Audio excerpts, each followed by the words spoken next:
¿Qué tal, chicos? Nada más de los que están afuera, por videoconferencia, no me confirman si nos escuchan.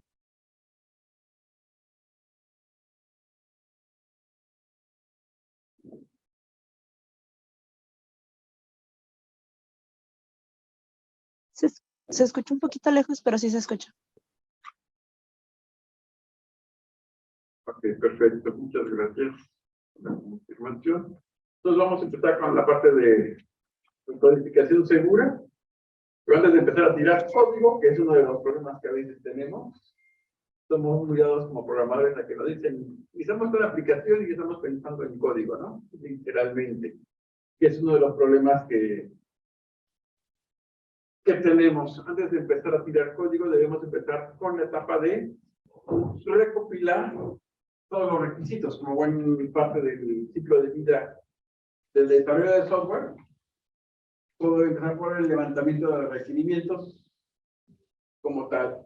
Que no hay tanto problema si lo vemos desde el punto de vista funcional. De hecho, todo en el ciclo de vida del desarrollo de software, toda la parte que se levanten los requerimientos es la parte de funcionalidad que le decimos. Sin embargo, la parte de seguridad empieza también en ese punto. No nada más es la parte de tirar códigos, sino también es en la parte de empezar a hacer el levantamiento de requerimientos, en este caso de seguridad, no tanto los funcionales. De hecho, tenemos que levantar los dos, los funcionales, que es lo que siempre hemos estado haciendo, pero también hay que levantar los requerimientos de seguridad. Y en ese sentido, ¿qué implica los requerimientos de seguridad? Básicamente estamos muy acostumbrados a que los requerimientos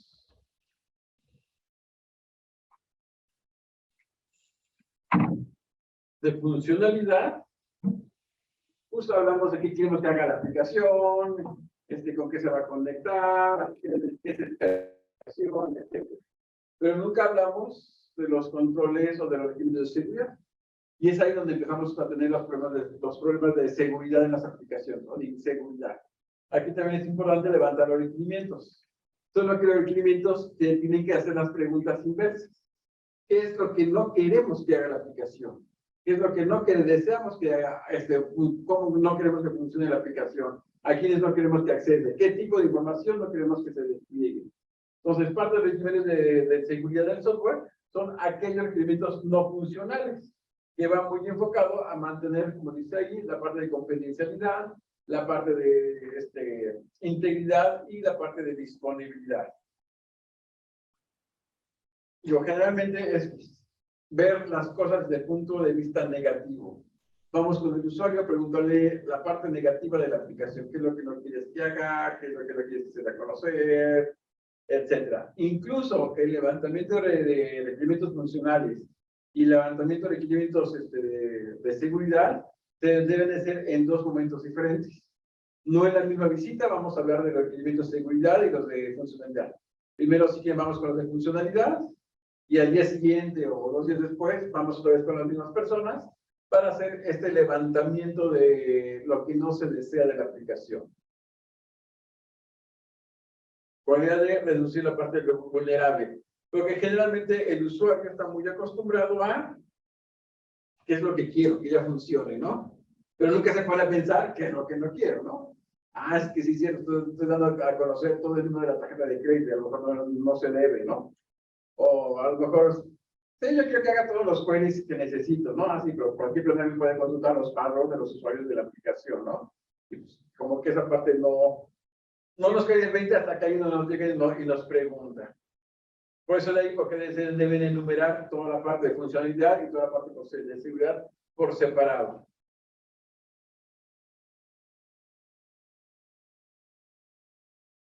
Generalmente los requerimientos de funcionalidad son la parte positiva de la aplicación y la parte de requerimientos de seguridad son los elementos negativos. Básicamente así es como se debe de considerar o recabar esta información. Y muy importante, todo software y todo desarrollo de todo software también debe de verse de manera negativa. Es decir, hay que verlo de forma destructiva. ¿Qué puede hacer el intruso con ese software que estamos desarrollando desde el punto de vista funcional? Y darle a entender ese tipo de visión también al usuario, ¿no? Para que sepa, cuando le preguntamos qué es lo que no quieres que haga, porque seguramente la primera vez que vas y le preguntas, te va a decir, no, yo quiero que haga todo, sí. Y en ese todo van a sacar de crédito. No, pues no, ¿verdad? O en ese todo va a ir que te puedan cambiar tu sueldo. No, pues como que no les gustó, ¿no? Sobre todo cuando se disminuye, ¿no? Entonces, en ese sentido hay que ver el desarrollo del software desde un punto de vista tanto crítico como destructivo.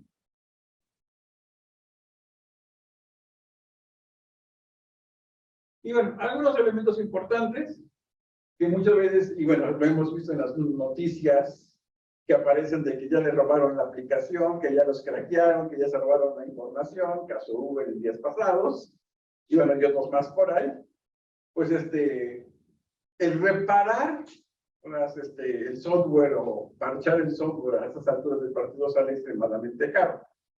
¿Por qué? Porque implica retroceder hasta la parte inicial como para volver a arrancar o a manejar el parche. Y muchas veces las áreas de desarrollo pues ya tienen un calendario específico para desarrollar la aplicación una tras de otra. Detenerlo para que corrija algo, evidentemente no es el problema de la corrección, sino el retraso que se genera en las demás aplicaciones que ya están en calendario, ¿no? O que están desarrollándose porque las tengo que detener. Entonces, parte de desarrollar en forma segura o hacer todo ese levantamiento de desarrollo seguro, tiene que ver que desde un principio se considere la seguridad. Porque también es muy cierto. En muchos lados, la seguridad de las aplicaciones no se considera. Incluso entre los mismos usuarios, o el mismo jefe, o el mismo cliente. Con que funcione, ponlo a echar a andar, luego le arreglamos lo demás. Y luego, hace el tiempo.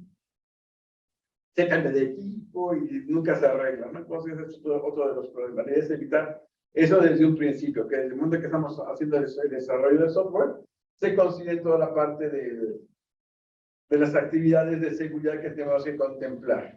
Incluso, si contemplamos la seguridad desde estos puntos, desde el punto de vista, evidentemente los costos cuando se tenga que hacer mantenimiento o modificaciones van a ser mucho más menores, porque evidentemente la cantidad de vulnerabilidades que se puedan o tengan la aplicación van a ser mucho menores, va a ser al menos un 80% menos. No les digo que el 100%, porque para empezar somos humanos. Entonces, evidentemente, lo que hagamos también contiene sus detalles o sus pequeños errores, por un lado. Y por otro lado también, nunca falta el desarrollo de software, como humanos, donde no hay ciertas librerías de terceros que no hicimos nosotros, pues también pueden tener errores. Entonces no podemos hablar de, si yo hago bien, lo de atrás viene bien, ¿no? A lo mejor la librería tiene algún detalle que puede salir. Entonces también, pues es que no hablo de un 100%. Eso es una parte de los requerimientos. También, bueno, también parte de los requerimientos, siempre cuando hablemos de levantamiento de los requerimientos de seguridad, no nada más hablar con el cliente que lo está pidiendo el sistema, sino incluso hablar con el dueño de la información que va a manipular el sistema. Porque puede ser que el cliente o el usuario final sea ventas, por poner un ejemplo, por el dueño de la información, pues a lo mejor es el área de contabilidad, ¿no? Porque la información tiene que llegar a facturación. Entonces, bueno, tenemos que juntar gente de desarrollo, la gente del cliente, agente de seguridad que también pueda considerar, porque también otro problema que tenemos en el desarrollo del software es que muchas veces, como buenos programadores, todos somos programadores. Ok. De los que están conectados, todos somos programadores. No. No, los demás. Ok, Brian dijo que sí. Que bueno, uno de los detalles que tenemos como programadores es que si algo pasa de seguridad, es culpa de la infraestructura, ¿no? Es culpa del administrador del servidor. Típico, ¿no? Es culpa del que no supo configurar correctamente el firewall, ¿no? Nosotros somos, no nos equivocamos, no somos perfectos, no tenemos errores. Y es un problema también muy serio que tenemos como desarrolladores. No aceptar que somos humanos y que lo que desarrollamos evidentemente no es perfecto y va a tener sus pequeños detalles, porque también se recomienda a alguien también desarrolladores, gente de la seguridad, y bueno, evidentemente el dueño o gerente del proyecto, ¿no? Que esté llevando todo esto. Porque también es otro problema, los administradores del proyecto siempre dicen, ya, se nos está acabando el tiempo, sácalo, ¿no? Entonces tenemos muchas presiones. Y por otro lado, no hay una legislación o regulación que nos obligue a nosotros como desarrolladores o fabricantes de software a desarrollar software en forma segura. Bueno, por lo menos no en la mayoría de los ámbitos. Ámbito bancario tiene, bueno, más bien ámbito de tarjetas de crédito, para ser más exacto, tiene la regulación de PCI, que eso sí nos obliga a desarrollar el software de forma lo más segura posible. Y actualmente ya está 2022, el próximo año, ya entra en vigor una regulación en Europa donde los carros, si no tienen, los vehículos automovilísticos, si no tienen un certificado de seguridad, no se pueden vender. ¿Por qué? Porque hoy en día también los carros ya es puro software. Entonces también ya se les está exigiendo que tengan la parte de desarrollo seguro. Pero fuera de esas dos entidades, que estoy hablando del casi 90% de lo que hay, no existe algo que nos obligue a desarrollar de forma segura. Entonces, son todos los problemas que tenemos.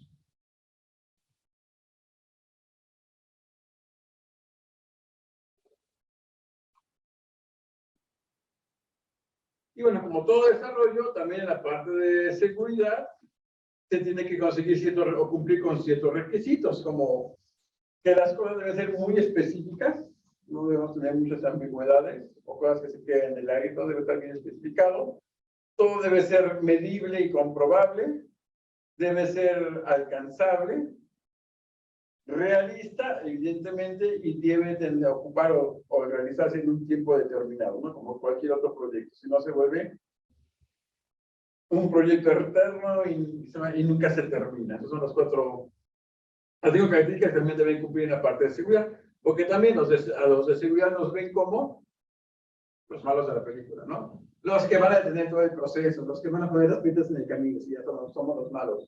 Pero mejor ser los malos ahorita y no los malos cuando haya que cubrir el bomberazo.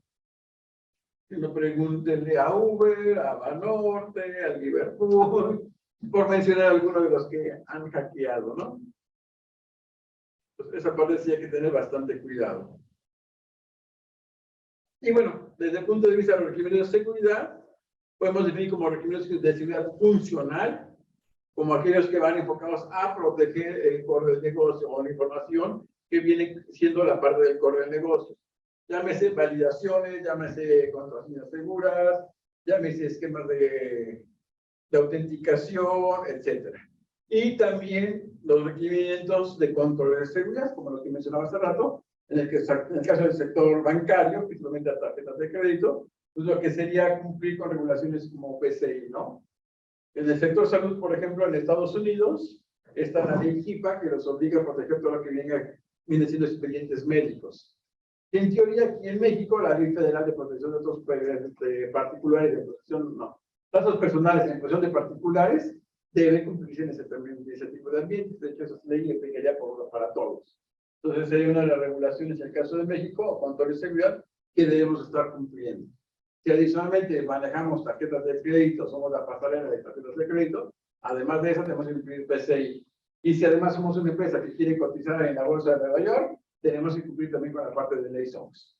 Entonces, todo ese tipo de regulaciones que tenemos que estar cumpliendo en la seguridad deben de considerar incluso en la parte de desarrollo de software.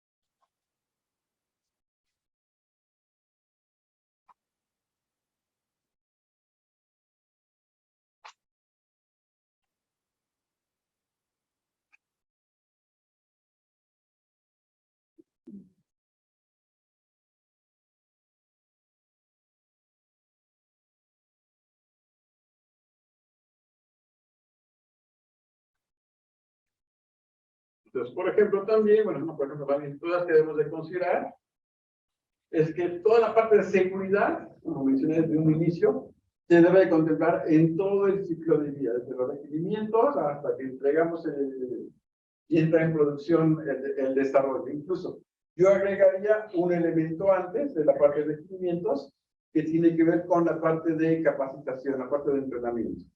¿Por qué? Porque como programadores tendemos a hacer las cosas, es que así me enseñaron en la escuela.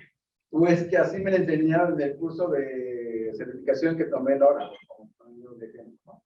Y creo que esa parte, pues también, si queremos hacer las cosas seguras y que estén bien, pues tenemos que empezar primero por la parte de capacitar, inclusive a los programadores en el desarrollo. Entramos a los requerimientos y todo lo demás, ¿no? Como tal. Bueno, algunos esquemas típicos para obtener los requerimientos, pues básicamente analizar todos los requisitos funcionales, ver que esos requisitos funcionales implican desde el punto de vista de seguridad. Si yo quiero que mi aplicación, porque nos pidió el usuario final, que quiere una ventana donde pueda armar consultas de lo que sea, pues bueno, esas consultas de lo que sea implica de lo que sea, ¿no? Porque como dije, puede ser hasta una consulta de quiero sacar los pasos de los usuarios, ¿no? Y eso pues ya no se debería de permitir. Entonces, bueno, también la razón de, primero preguntamos por los funcionales y en otras visitas hacemos el levantamiento de los requerimientos de seguridad. Porque desde un principio igual podemos ir identificando cuáles son las posibles capas que podamos hacer. No que resolvamos el problema del usuario, porque el usuario va a estar muy contento y no va a decirnos nada. Pero sí para que tome conciencia. Oye, me pides aquí que una ventanita donde puede hacer cualquier query. Inclusive quieres que cualquier usuario pueda ver el password de las aplicaciones. Pues, no, yo no quiero eso. Pues ahí vas confirmando lo que... Y también lo vas concientizando de que no deben manejar todas tan abiertas.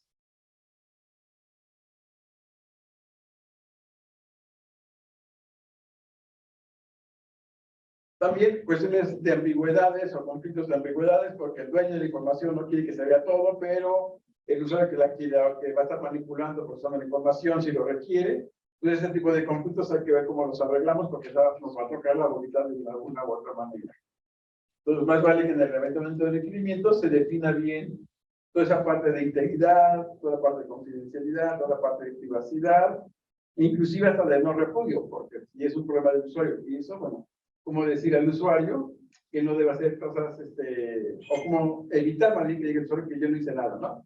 Yo no le moví, solito hizo la aplicación, ¿no? Somos cuidados también a eso. Y más los usuarios.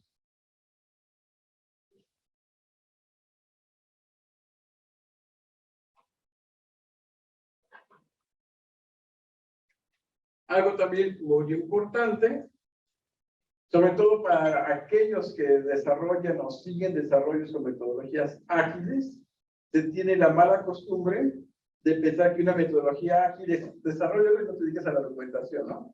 Tú haz todo porque como dices ágil, que no se detenga. Y no, aquí es muy importante y es parte de la seguridad, el documentar todo, qué se dijo, cómo se dijo, cuál fue el acuerdo al que se llegó, todo debe estar documentado. Independientemente de si sea metodología tradicional o sean metodologías ágiles que estén utilizándose para el desarrollo de las aplicaciones. Y bueno, también muchas veces esta misma documentación nos puede servir para hacer cosas a futuro, ¿no? Si ya se tiene especificaciones de cómo se deben desarrollar las aplicaciones, pues ya esa documentación nos puede servir de base como para las siguientes entrevistas.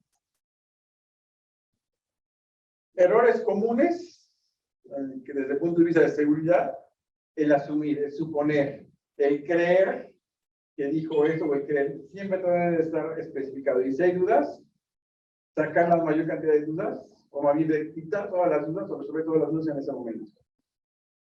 Es uno de los problemas que también se tienen. Hay que identificar todos aquellos elementos que tengan que ver con la parte de la aplicación, con la parte de análisis, con la parte del modelado. Si en un momento dado encontramos o se identifica que hay un área también involucrada y nunca se llamó, entonces desde ahí ya tenemos un problema de seguridad. Entonces hay que hablar con esa otra área que no se llamó para ver, uno, por qué no se le llamó, y dos, qué implicaciones tiene esa área en la parte del desarrollo del software. Bueno, otros detalles que, bueno, eso no nos aplica en seguridad, aplica para cualquier proyecto. El hecho de que el proyecto no sea ni específico, no sea alcanzable y que no se le define un tiempo delimitado. Y bueno, en el caso de nosotros, la parte de requerimientos, bueno, hay que ser muy insistentes en la parte de los requerimientos de seguridad. Y bueno, ¿cómo podemos manejar la parte de seguridad? Podemos manejar varias formas o varios esquemas. Es uno, el caso de abusos. Hay dos formas dos enfoques. Uno, podemos hacer todo el levantamiento de requerimientos o mejorar el levantamiento de requerimientos por la parte de un análisis de riesgo, que es lo ideal. Sin embargo, conlleva mucho más tiempo. O la otra es, yo le llamo por historias de terror. ¿A qué me refiero?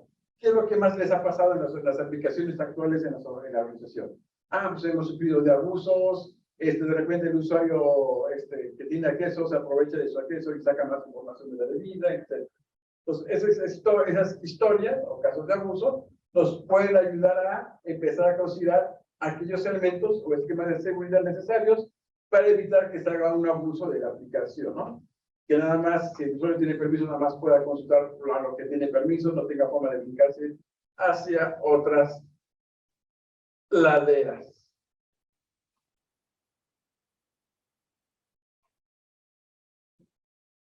Y bueno, la ventaja del uso de abusos también nos ayuda a conseguir lo que se conoce como amenazas de relación. ¿Qué tipo de ataques se pueden generar haciendo un abuso en la aplicación o un abuso del sistema? Y a partir de ahí, pues bueno, vemos qué tipo de seguridad se debe implementar para evitar esto. Es uno de los casos de amenaza, de casos de abuso. Otro, bueno, aquí además tenemos unos pasos, se los comento rápido, que nos pueden ayudar a obtener esos casos de abuso. Uno es que alguien cuente, o los que ya están en el mismo cliente que sabe que ya le ha pasado, pues nos diga, mira, nos ha pasado esto, y esto, con las aplicaciones que llevamos 5 o 10 años con ellos, nos ha pasado todo esto, ¿no? O de repente ha habido un problema, no hay forma directa de abuso de la aplicación, pero sí de repente sabemos que hay gente que llega con un sniffer y se pone a leer el tráfico de la red y ha conseguido passwords, ¿no? Pues bueno, son cosas que nos debemos de considerar para empezar a ver las situaciones de seguridad, como la parte de comunicación cifrada, la parte de que no haya usuarios repetidos al mismo tiempo, toda la parte de controles de sesiones. Entonces, parte es que nos platique el usuario todos los problemas que han tenido, analizar cada uno de estos casos como para saber qué problema de seguridad o qué implicaciones de seguridad tuvieron ahí. Y como dije hace rato, hay que pensar negativamente, ¿no? Vamos a considerar, bueno, si yo soy un insider o yo soy un intruso, esos problemas que tiene la aplicación, ¿cómo los puedo aprovechar? O esa aplicación, como me han dicho, ¿qué más puedo hacer, no? Eso también nos ayuda a generar o ampliar ese espectro de casos de abuso que podemos tener. Una vez que los identificamos, pues bueno, hay que empezar a ver formas de cerrar o corregir o garantizar y ver la forma en que se pueden evitar que se vuelvan a repetir.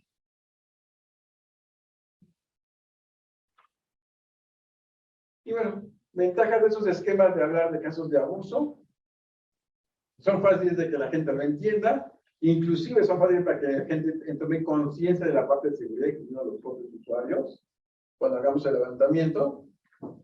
Nos ayuda a generar este esquema de análisis de riesgo de las aplicaciones para encontrar cuáles son los posibles esquemas de seguridad que hay que considerar en una manera más rápida, pero también tiene sus desventajas. No considera todos los problemas de seguridad. A lo mejor la empresa o la organización o la universidad ha sufrido problemas de snifeo, por ejemplo, de negación de servicio, de que dejan al usuario su cuenta abierta o ahí consigue el paso y se puede meter con la misma cuenta 3, 4, 5 veces. Pero hasta ahí vamos a tener esa visibilidad. Si hay otras visibilidades desde el punto de vista de que la información de la base de datos, la aplicación utiliza una cuenta privilegiada, no lo vamos a ver. Si la información que va hacia la base de datos y la aplicación o el backend no va cifrado, tampoco lo vamos a ver, ¿no? Entonces tiene sus ventajas, pero evidentemente no contempla todas las posibilidades. Esa es una de sus desventajas. Y por lo tanto, el modelo de riesgo que podamos obtener es totalmente incompleto.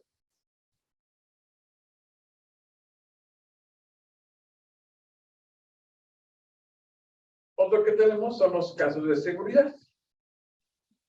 ¿Qué es lo bueno? Más que casos de abuso. Los abusos es que alguien se pasó de, ¿cómo se dice? De sus permisos, por decirlo de alguna manera. Pero los casos de seguridad es los ataques que han pasado. Una cosa son que alguien se aproveche de la aplicación internamente y abuse de sus privilegios. Y otra cosa es que ya hayan sido atacados, ¿no? Ya sea por un intruso o alguna cosa por el estilo. Y los casos de seguridad van enfocados a ese tipo de ataques. ¿Qué ataques han tenido? No, pues sí, nos han robado la base de datos a las tarjetas de crédito, o nos han robado la base de datos de los clientes. Ya son ataques que van directamente a algo en particular. Y esos son los casos de seguridad a los que me refiero. Saber qué es lo que está pasando. ¿Qué ha sucedido? ¿Qué tipo de situaciones se les han presentado? Que acuérdense, en este mundo solamente hay dos tipos de usuarios. Los que ya fueron atacados y lo saben, y los que fueron atacados y no lo saben. Y esos son los más graves, porque creen que nunca les ha pasado nada cuando luego ya son hasta clientes frecuentes de los intrusos. Entonces, en ese sentido, hay que tener cuidado en ese tipo de cosas. Entonces, de ahí la idea de saber qué tipo de ataques han sufrido.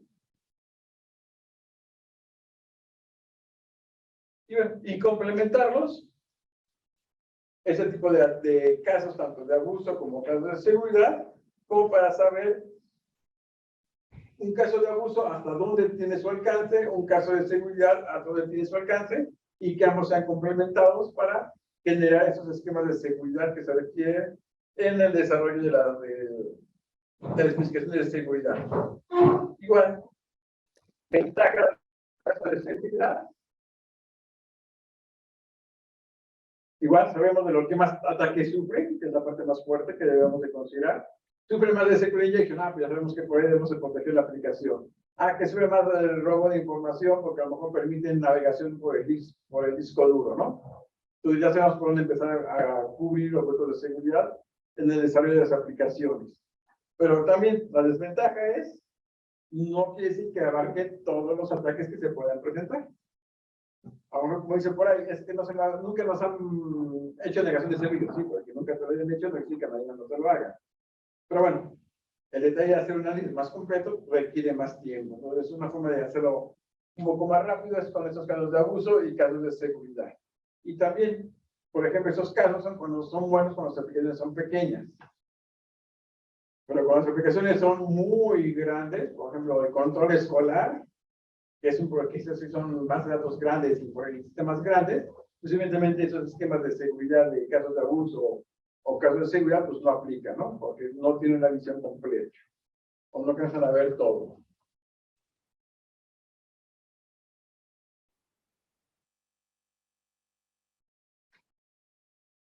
Y bueno, en el caso de los casos de seguridad, se deben de visualizar todos aquellos elementos o requisitos necesarios para el desarrollo seguro de la aplicación. Esa es una de las ideas principales, o el por qué se surgen ese tipo de elementos.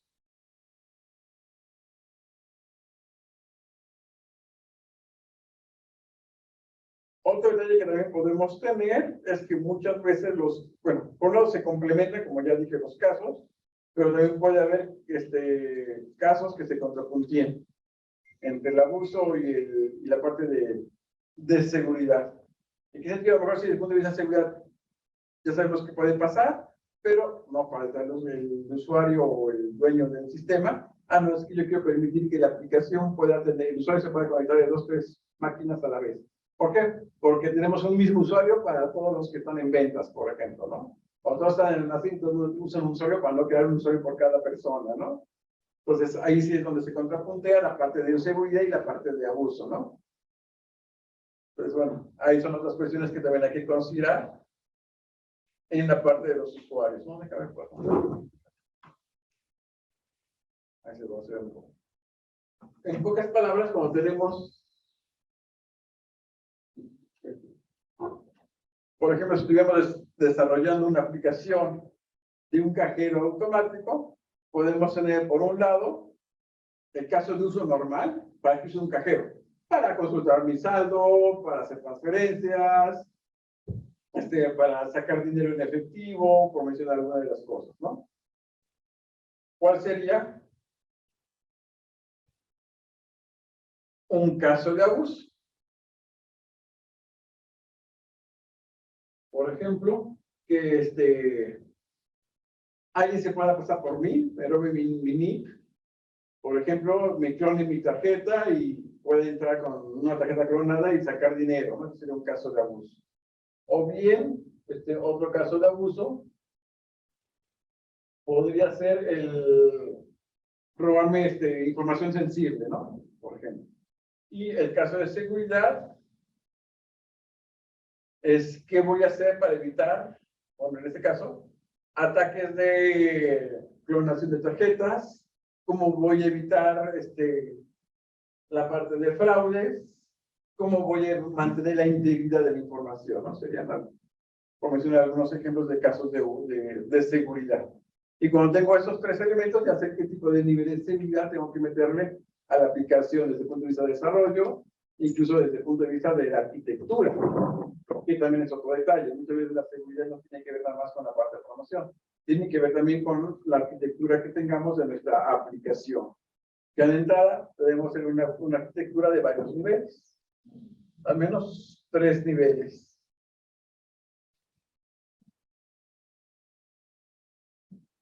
Otra forma que vamos a ver más adelante, otra forma de hacer la parte de seguridad en las aplicaciones, que lo que decía es seguir metodologías enfocadas a la análisis de riesgo. Por ejemplo, existe una metodología conocida como SQUARE, que es una metodología desarrollada por la Universidad de Carnegie Mellon, el Instituto de Ingeniería de Software, donde es una metodología para hacer modelado de seguridad en las aplicaciones. Ventaja, ves todas las posibilidades. Hasta los ataques que nunca has tenido, ahí se consideran. Desventaja, lleva tiempo. No es una metodología que se desarrolle o la puedas correr, como en el caso de que te platican los que historias de terror que ya han vivido, ya sabes por dónde, y en una sentada con los usuarios, 2 días después ya tienes todo el resultado. En ese tipo de metodologías, como contemplan todo lo que será desde riesgo y demás, no es algo que se haga de 2 días, es algo que lleva más tiempo. Por eso es que mucha gente prefiere no hacer ese tipo de cosas, porque eso retrasa tu proyecto al menos una semana o 15 días, ¿no? De desarrollo de software. Y lo que menos queremos es retrasar. Entonces, bueno, esa es una de las metodologías, que es de SQUARE.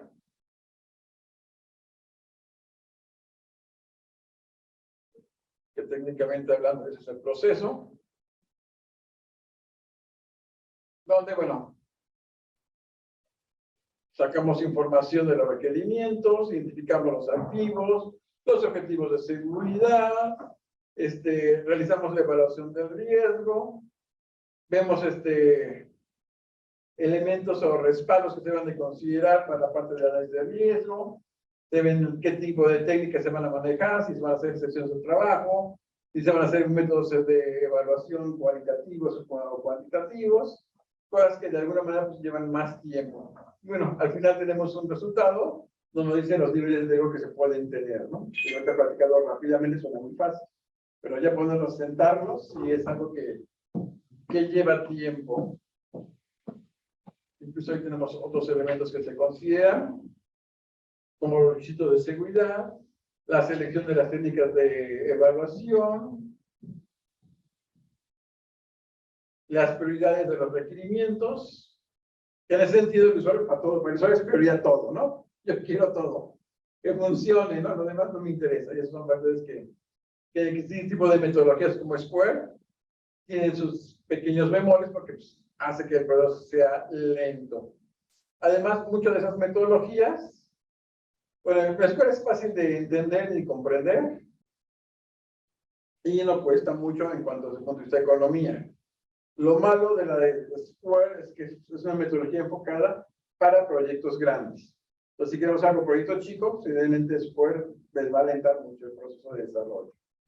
Hay otra metodología que se llama Octave. Octave es otra metodología también desarrollada por la Universidad de Carnegie Mellon, por el Instituto de Ingeniería de Software, De hecho, esta fue la primera metodología que desarrolló antes de Square, donde técnicamente hablando, a diferencia de Square, que ya vieron que eran como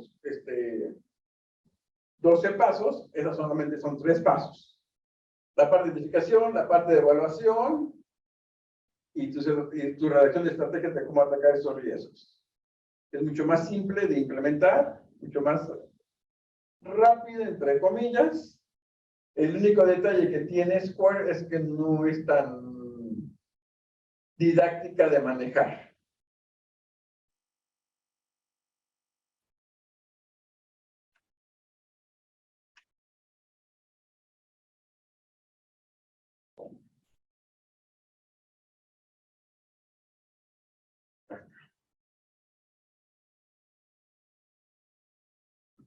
No es fácil de comprender a diferencia de Square. Como no tiene 3 fases, no te especifica mucho qué es cada fase.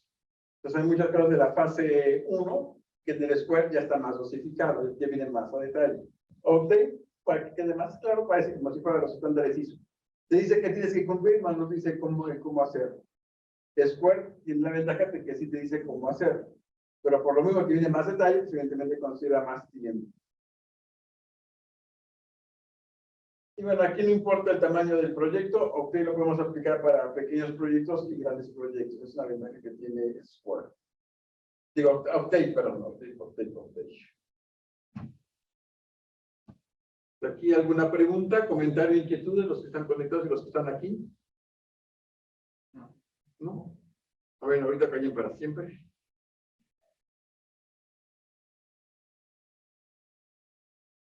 Pero como dije, desde aquí empieza la parte de seguridad. Desde el levantamiento de los requerimientos. Si no sabemos levantarlos correctamente, técnicamente hablando, el proyecto no va a avanzar. Y los huecos van a ser extremadamente grandes.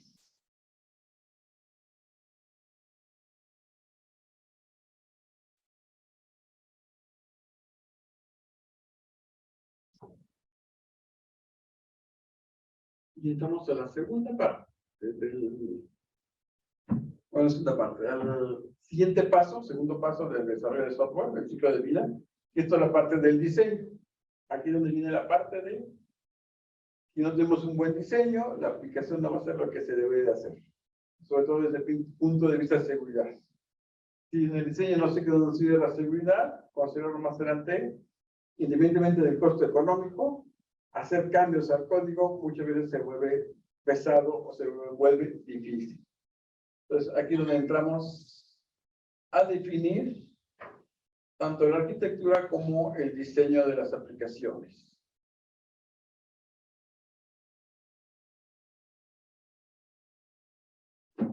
Y como dice allí, todos los problemas de seguridad de las aplicaciones es porque en el diseño no se consideró la seguridad. Tan simple como eso. Elementos tan simples como el hecho y que se asumen en muchas empresas de no situar la comunicación entre el backend y la base de datos. Como es la red interna, ¿qué puede pasar en la red interna? Todos somos confiables, todos somos buena onda, nadie es malicioso. Y es donde se consigue mayor cantidad de pagos o información, ¿no? Entonces, ese tipo de detalles. Entonces, si en el diseño no consideramos que la seguridad, independientemente de que sea la red interna, la seguridad de la comunicación entre el backend y los datos debe ir de manera protegida, cuando pasemos al código y veremos la aplicación, va a ir el error de la parte de seguridad.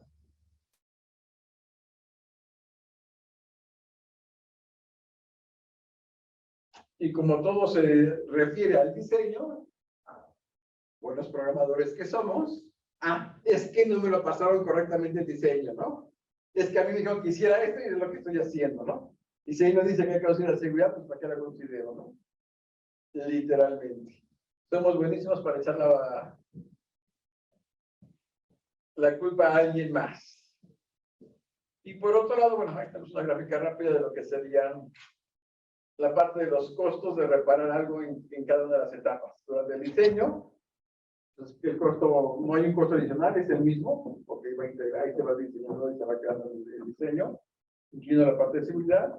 Pero si ya lo hacemos en la parte de desarrollo, en la parte de pruebas o más, cuando ya lo liberamos y está en producción, el costo de hacer la reparación es demasiado alto.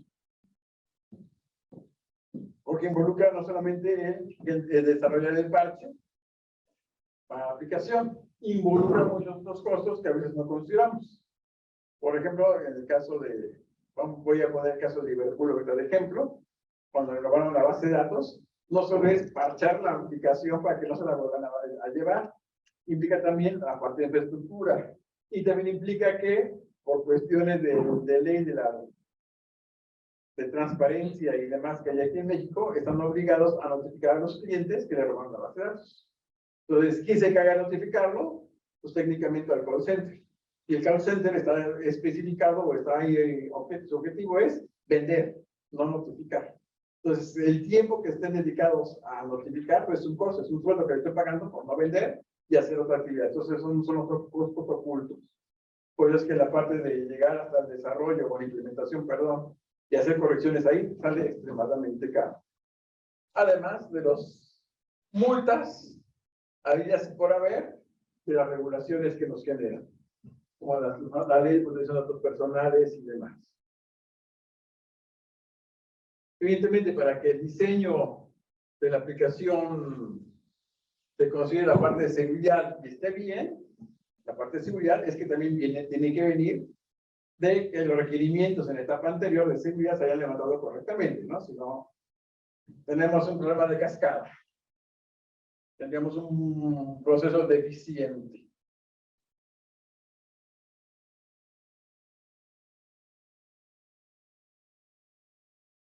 Entonces, en ese sentido, las acciones desde el punto de vista de seguridad en la etapa de diseño es desde la parte de especificar los requerimientos de seguridad que deben de llegar completos. Aquí en la parte de diseño, no solamente es seguir los principios de diseño que te vamos a hablar, sino inclusive generar un modelo de amenazas. El modelo de amenazas tanto sale del requerimiento como toda la parte de arquitectura de aplicación segura que también sale del requerimiento. ¿Cuál es la idea del modelado de amenazas? Saber qué tipo de entes ajenos o agentes de amenaza pueden atacarnos, como una SQL injection, negación del servicio, cross-site script, transversal directory, etc. ¿Por qué? Porque este mismo modelo de amenaza le va a servir al área, a la fase de pruebas para ver si realmente se cumplieron esa parte de seguridad, ¿no? Si realmente la aplicación evita cualquier tipo de negación de servicio, si puede evitar inyección de SQL, de XML injection, file injection, command injection, y todos los asterisco injection que se imaginen. Entonces son las 4 etapas que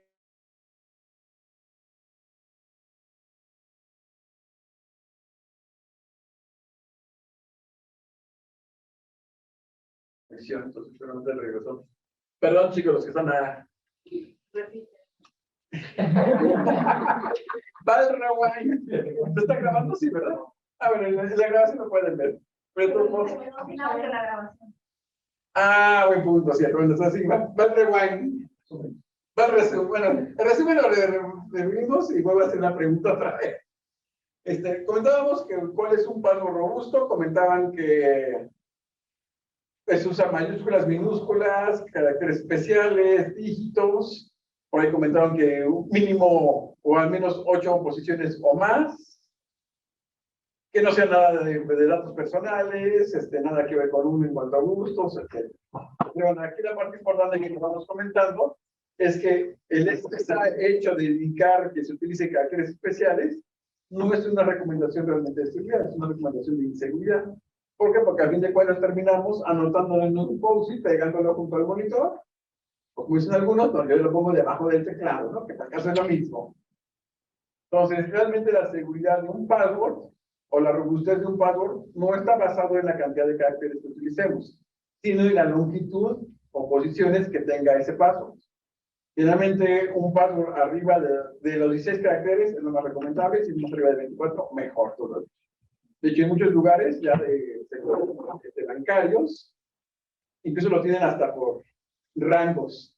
La gente así que las chicas, los mortales son de 16 caracteres, mandos medios lo tienen a de 24. 4 y los directores lo tienen para 32 caracteres, al menos.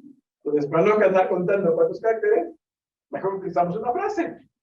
Además, es más fácil para una persona acordarse de una frase a 27.45 AJMK, ¿sabes? No, imposible. Entonces, más fácil aprenderse que las esposas del príncipe Carlos de Spencer, o la reina Isabel II de Inglaterra falleció en el año 2022. O sea, ese tipo de cosas son más fáciles de recordar. Y tienen una cantidad de caracteres lo suficientemente grandes como para que computacionalmente hablando lo puedan romper. Entonces, esos son los esquemas que se debemos de garantizar de asegurar los enlaces más débiles, que en este caso, pues el ejemplo es el password, ¿no? Primer punto. Entonces, siempre hay que manejar ese tipo de situaciones. Otro esquema para reducir la debilidad de los passwords, que técnicamente no se deben de guardar en texto claro, sino cacheados, pero no usen ni MD5 ni SHA-1 por piedad, porque son algoritmos de cifrado débil. Sufren de colisión, es decir, dos palabras diferentes pueden dar el mismo valor cache. Entonces, nada de MD5, nada de SHA-1. Preferentemente, y mejor, un SHA-512. Que la cadena es muy larga, bueno, bájate un SHA-256 para que no digas. Pero mínimo un 256 para arriba. En el caso de los cifrados simétricos, un ICE 256, aunque el ICE 128 no lo han roto, por poder del cómputo lo podemos romper a fin de cuentas. No porque el algoritmo sea malo, sino porque usar 128 ya es una cadena muy pequeña. Y computacionalmente hablando, lo puedes romper. De hecho, por ahí tengo que dejar recoger la mano, permítanme. Y ya tiene tiempo esta nota, para que vean, pero porque también lo digo, de las longitudes.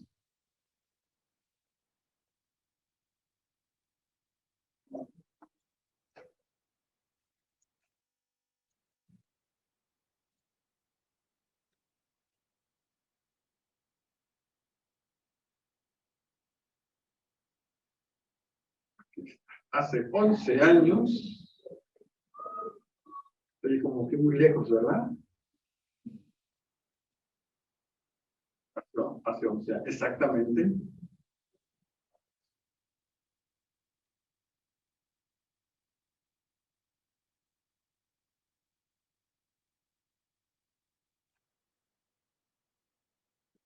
Para montar.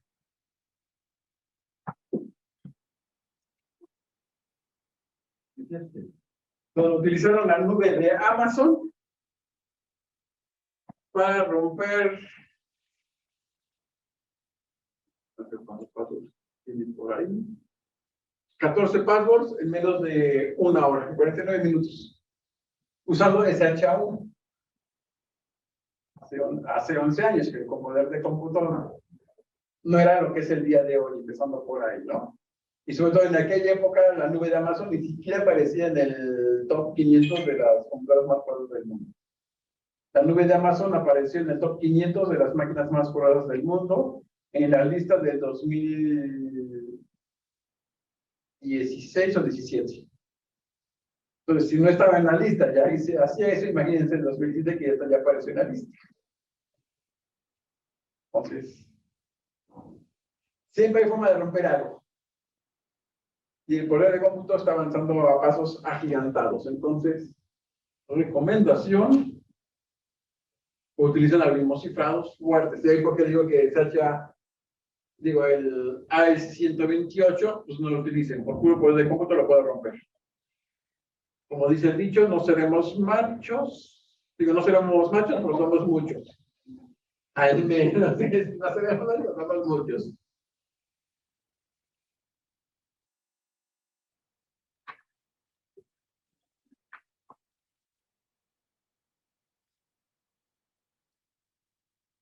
Esos son los detalles que hay que considerar cuando hablamos de reducir esta parte del enlace más débil. Igual, como dije hace rato, ¿no? Estamos en la red interna, ¿para qué ciframos? No hay que asumir ese tipo de cosas porque eso se vuelve un enlace débil como tal. Otro principio que debemos de considerar es el uso de la menor cantidad de privilegios. Empezando con los programadores.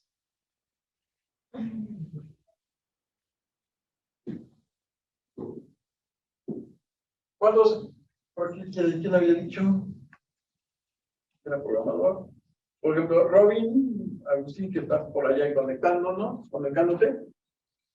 Y los que están aquí, que son que se dedican a la programación, ¿quiénes tienen su cuenta con derechos con privilegios? Con derechos de administrador directamente.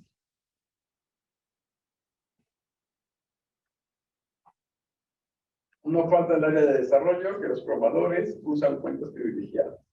Bajo las excusas que necesito instalar algo, o si requiero instalar algo, lo puedo hacer. Y desde ahí ya tenemos problemas de privilegios. ¿Por qué? Porque cuando desarrollo una aplicación y tomar una producción, y la producción le pongo un usuario de bajos privilegios, va a empezar a tomar la aplicación. ¿Y qué va a hacer el administrador del sistema? A subir los privilegios a ese usuario. Entonces ya se volvió un problema a través de seguridad, ¿no? Entonces los programadores de su cuenta que usan para el desarrollo de aplicaciones deben tener la menor cantidad de privilegios. Así que eso de que requiero la mayor cantidad de privilegios, requiero una cuenta privilegiada por lo que sea, es una falacia. Es una excusa para sentirse poderosos, que es diferente. Entonces, una de las reglas, menor privilegios, y eso involucra los privilegios de los programadores en sus cuentas de desarrollo. Igual, las cuentas internas que utilicen las aplicaciones, igual deben tener mayor cantidad de privilegios. Si no es un usuario más de pura consulta, nada más que hagan pura consulta, ¿no? Para los que trabajan en redes, como el Cisco, nivel de privilegio de consulta, más bajo, ¿no? No pueden hacer más que pura consulta. Lo mismo se ve acá. Si el usuario o los usuarios son nada más de consulta, nada más pueden hacer consultas. Si son usuarios que tienen que manipular datos, actualizar, nada más pueden hacer eso, esa consulta, esas modificaciones, pero únicamente en las tablas en las cuales tengan que hacerlo, no en las demás. Entonces, siempre hay que acotar la parte de privilegios. Entonces, la menor cantidad de privilegios es una de las bases importantes para que estos principios de diseño seguro funcionen. Igual, la seguridad es algo que se debe considerar por default. No que ya se nos cayó el niño en el pozo y ahora se vamos a taparlo, no. Antes de que se nos caiga el niño en el pozo hay que taparlo. Esa es la parte de seguridad por defecto o seguridad por default. Siempre hay que considerar todo desde el punto de vista de seguridad. Es que aquí nunca nos han craqueado, que no te habías enterado que te han craqueado es otra cosa, ¿no? Pero todo debe estar considerado desde el punto de vista de seguridad.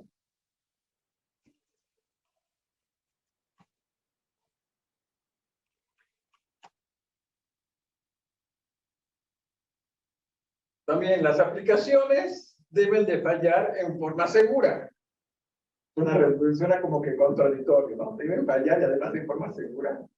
Pero de entrada, como cualquier aplicación puede fallar, digo, somos humanos, no hacemos todo perfecto. Pero si de alguna manera debe fallar la aplicación, debe hacerlo de forma que no afecte la integridad, ni la disponibilidad, ni la confiabilidad, ni el no repudio, ni la... Se me fue el otro término. La autenticación. Autenticación, perdón. Entonces, en todo momento, toda la aplicación debe mantener la privacidad de la información, pase lo que pase, falla como llegue a fallar. Entonces, hay que considerar en un momento dado, cuando estamos en una aplicación, qué tipo de fallas pueden presentarse y cómo vamos a evitar que estas fallas afecten desde el punto de vista de seguridad. Por ejemplo, rápidamente formas de fallar segura, y que tiene que ver con el manejo de errores. El típico error que sale, por ejemplo, en las aplicaciones de Java, que es donde se ve más, o de .NET, que trae la aplicación y nos sale en pantalla todos los errores de todas las librerías o funciones, de los métodos por los que va pasando la llamada, ¿no? Hasta que ya llegó al final, ¿no? Ya está en pantalla, ¿no? O en .NET hasta la ruta donde está la aplicación instalada, ¿no? Esas deben ser fallas que no deben presentarse en forma insegura, son fallas inseguras. Porque trae la aplicación y el mensaje va a pantalla, ¿no? Pues ahí, por ejemplo, debe manejarse de que truene la aplicación y seguramente sí tronó, pero no tiene por qué salir el mensaje a pantalla. No tiene por qué guardarse esa información hacia el usuario que está en pantalla. O incluso, ni siquiera a bitácora. La aplicación se debe manejarse en defensa en profundidad. ¿Alguien sabe lo que es el concepto de defensa en profundidad? ¿Nadie? ¿Cómo? Los que están conectados, ¿alguien conoce lo que es el concepto de defensa en profundidad?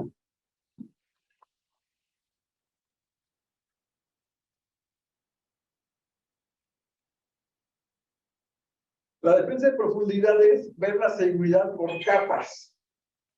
Es decir, por ejemplo, lo que es la seguridad, lo que en el caso de desarrollo de aplicaciones, lo que es la seguridad en el browser, lo que sería la seguridad del frontend, lo que sería la seguridad del backend, lo que sería la seguridad en la base de datos. Cada uno de esos elementos tiene la seguridad por cada uno de estos elementos que acabamos de mencionar. De tal manera que en conjunto es lo que se llama como seguridad por capas o seguridad en profundidad. De tal manera que si una de esas capas se encuentra comprometida, las otras capas traten de minimizar lo más que se pueda el impacto negativo. Eso es lo que conocemos como la seguridad en profundidad. Cada elemento, o en el caso de una arquitectura, cada capa que componga la arquitectura debe de considerarse la parte de seguridad. En todo momento. Otro principio es, no confíes en lo que te pide el usuario. Y se va a declarar cualquier cosa con tal de que trae la aplicación. Y yo agregaría, no nada más no confíes en la entrada del usuario. Tampoco confíes en cualquier entrada que tenga el sistema. Considerando la información que venga de una base de datos como una entrada. ¿Entiendes? No confíes ni de lo que venga de la base de datos. ¿Por qué? Porque seguramente tu aplicación no es la única aplicación que está alimentando esa base de datos. Y tú no sabes si las otras aplicaciones están validando lo que guarda en la base de datos. Entonces, uno de los ataques típicos que hay se le conoce como cross-site script almacenado o storage, donde la instrucción de cross-site script va directamente a la base de datos. Y si la otra aplicación que lo jala no valida y es susceptible a cross-site script, ya comienza a empezar a obtener información de los demás sistemas que hay alrededor por puro ataque de cross-site script almacenado. Entonces, no nada más, no confiar del usuario, sino no confiar de cualquier entrada que tenga el sistema. Base de datos, incluso de un JSON, de un API o lo que sea, además de lo que te queda el usuario. O incluso una conexión de un sistema a otro de forma directa a través de sockets, tampoco confíes en eso. Todo lo que venga de cualquier entrada a tu aplicación, hay que estarla revisando, sanitizarla y demás.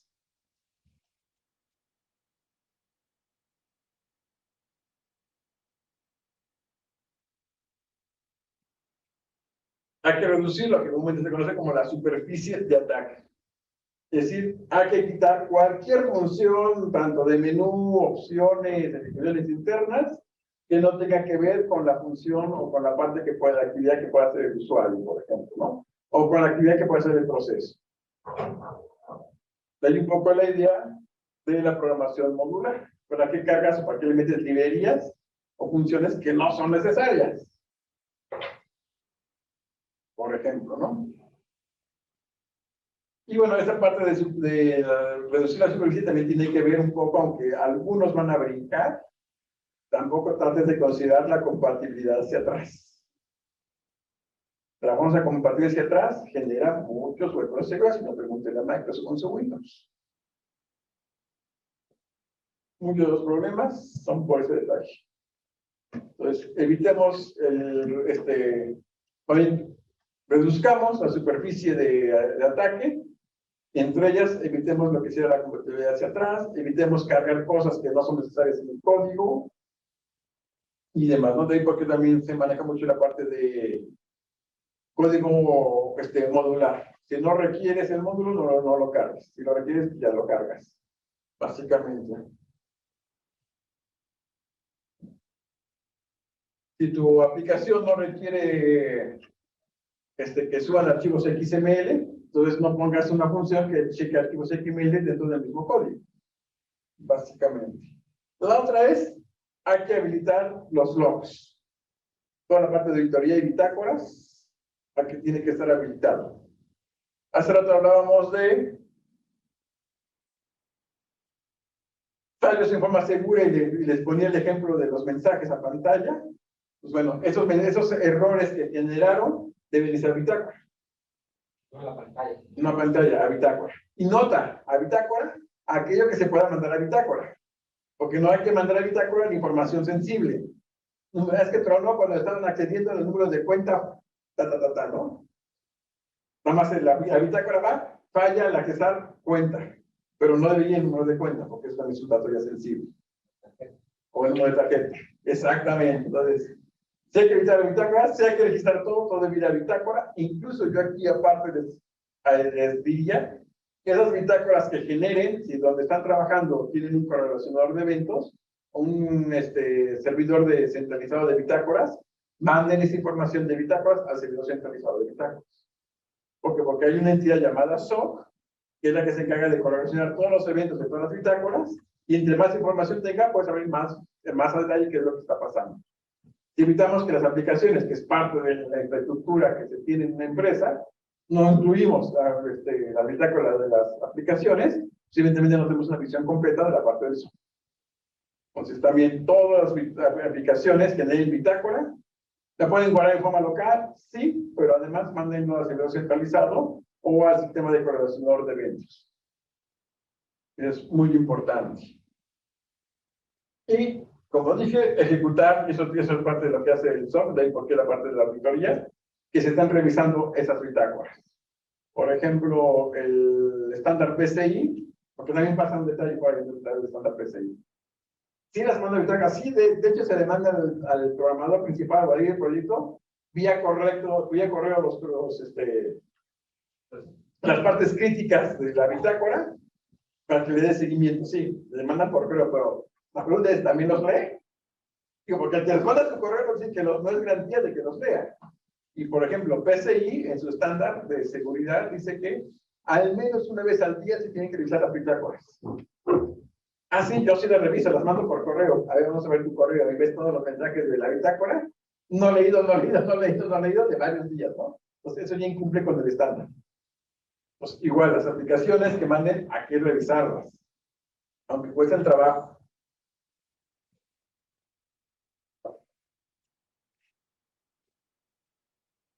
Desde la parte de habilitar auditorías y registros. Otra cosa muy importante, la seguridad no tiene que ser compleja. La seguridad debe ser algo simple en todo momento. Por eso, regreso al ejemplo de los passwords. Eso de ponerle signos, caracteres especiales para aumentar la complejidad, ya vimos que no es seguridad. Entonces, la seguridad debe ser lo más simple posible. ¿Qué es lo que más fácil te aprende el usuario? Una frase. Con eso que es el password. Y en este caso, hablando de mantener la seguridad simple, que es el ejemplo del password, también desde el diseño hay que considerar todos los elementos de seguridad lo más simple posible. No queramos poner por acá así, la comunicación entre el backend y la base de datos debe estar cifrada. Ah, pues le meto un esquema de SSL o TLS más bien, a nivel de capa de sesión, y eso lo voy a meter dentro de una IPsec, que es otra VPN, ¿no? Y luego a nivel de capa 2 en un VPS cifrado. No nos compliquemos la existencia. Aunque pongamos un esquema cifrado o un TLS 1.2 con RCA 4096, más que suficiente. Las cosas deben ser lo más simples posibles. En pocas palabras, evitemos arquitecturas complejas. Es importante que a nivel de arquitectura cada capa haga su chamba, sí. Y cada capa tenga su esquema de seguridad, sí. Pero no queramos meter una seguridad transversal de todas las capas, porque entonces ya volvemos a poner más complejo. Otro es separación de tareas. Si la cuenta del usuario, es decir, la cuenta del usuario de la aplicación es de administrador, que puede hacer malas cosas de administrador. Que la cuenta del usuario es únicamente de consulta, nada más puede hacer consultas. Ah, es que es administrador y también puede hacer consultas. No. O es administrador o es consultas. No tiene por qué decir, soy administrador, soy el Dios todopoderoso de la aplicación y hago todo. No. Debe haber un rol por cada tipo de actividad que se debe manejar. Pues siempre, si es el supervisor, si es el de configurador, si es el de que da de alta los datos, o el que únicamente se dedica a consultar, cada quien tenga sus propios roles. Acuérdense, entre separación o división de tareas, mejor. Incluso como se dice en el esquema de la guerra, divide y vencerás, ¿no? Pues igual, trata de no juntar, divide todas las tareas y le vas a disfrutar más los conocimientos. Porque a lo mejor consigue el supervisor, sí, porque el supervisor no puede consultar, no puede hacer un query para sacar los pasos, ¿no? Ese tipo de cosas.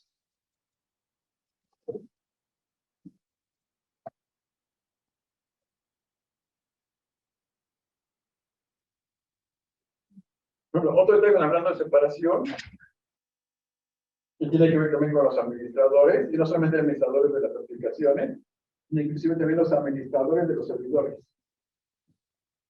También tenemos la mala costumbre que la cuenta que usa el administrador en su día a día es la misma cuenta con la que tiene privilegios en los servidores. Y no debe ser así. Una vez su cuenta del sistema o de dominio de día a día, con lo que hacen los documentos, se entra, ve el monitoreo, ya te acuerdas con la cuenta con la cual empieza para que los usuarios instalar parches y demás, en la cuenta que además utilicen en el momento que deben utilizarse. De ahí también viene la parte de la separación de las tareas que no hacemos. Y luego nos preguntamos que por qué no se software tan fácilmente.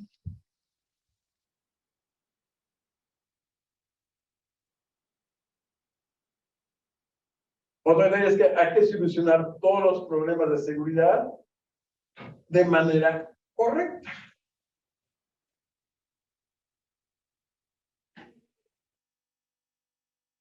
Que tiene que ver un poco con esa parte de la separación, por un lado, de la separación de actividades, y otra, cómo vas a resolver los problemas, por ejemplo, de que se capturó mal un dato.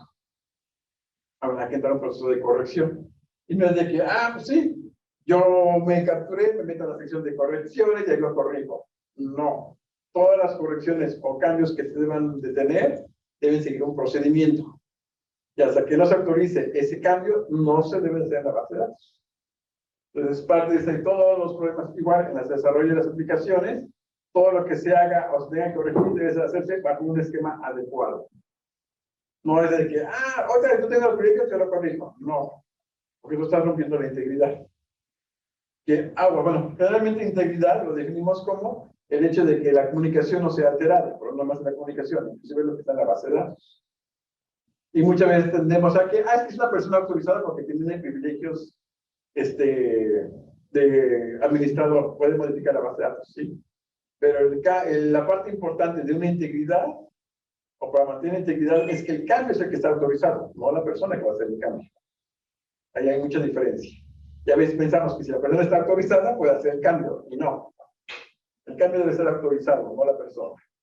Entonces, esa es la parte de solucionar problemas de forma segura. Igual, como el otro de los principios, es que la seguridad debe considerarse desde el diseño. Y bueno, yo le agregaría más bien de capacitas al programador. Pasando por la parte de requerimientos, y seguido por la parte de diseño, para que realmente se considere toda la parte de seguridad.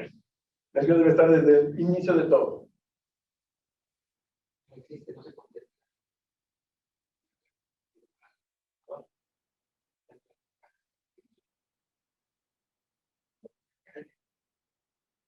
Y de años. Totalmente de acuerdo, hay que empezar a romper ese tipo de cosas.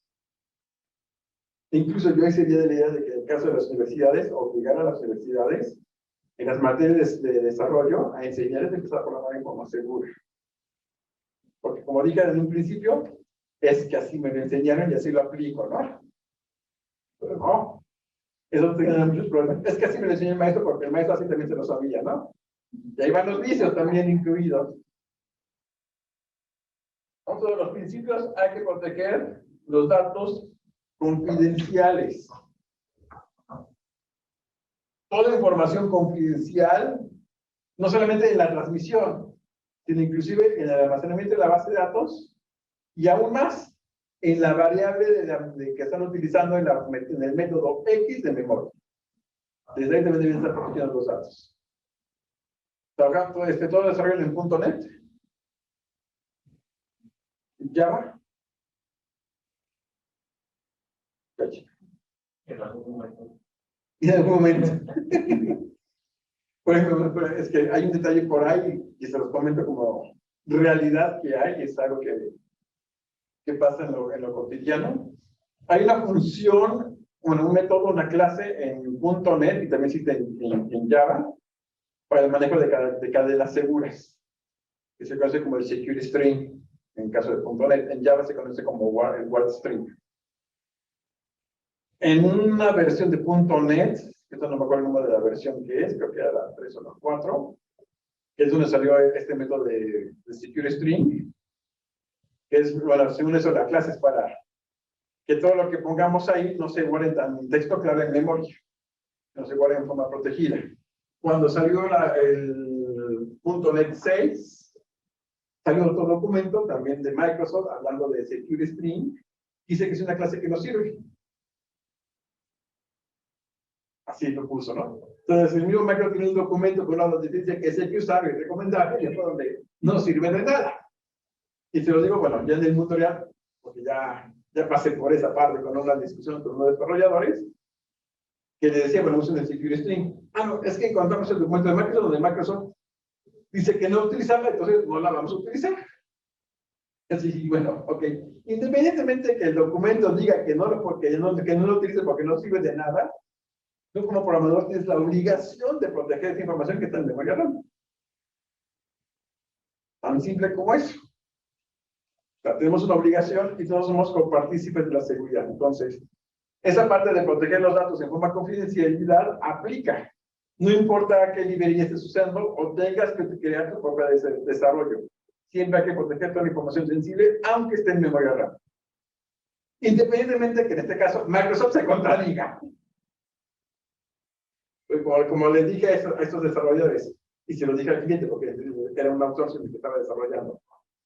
O sea, si Microsoft te dice, tírate por el barranco, te vas a tirar al barranco porque así lo dice Microsoft. Tu cliente, fíjate qué tipo de desarrollo estás contratando, ¿no? Porque es más información de por medio, ¿no? Entonces, en ese sentido, independientemente de lo que pase, nuestra obligación como programadores es asegurar que toda la información se proteja en forma adecuada en memoria RAM inclusive.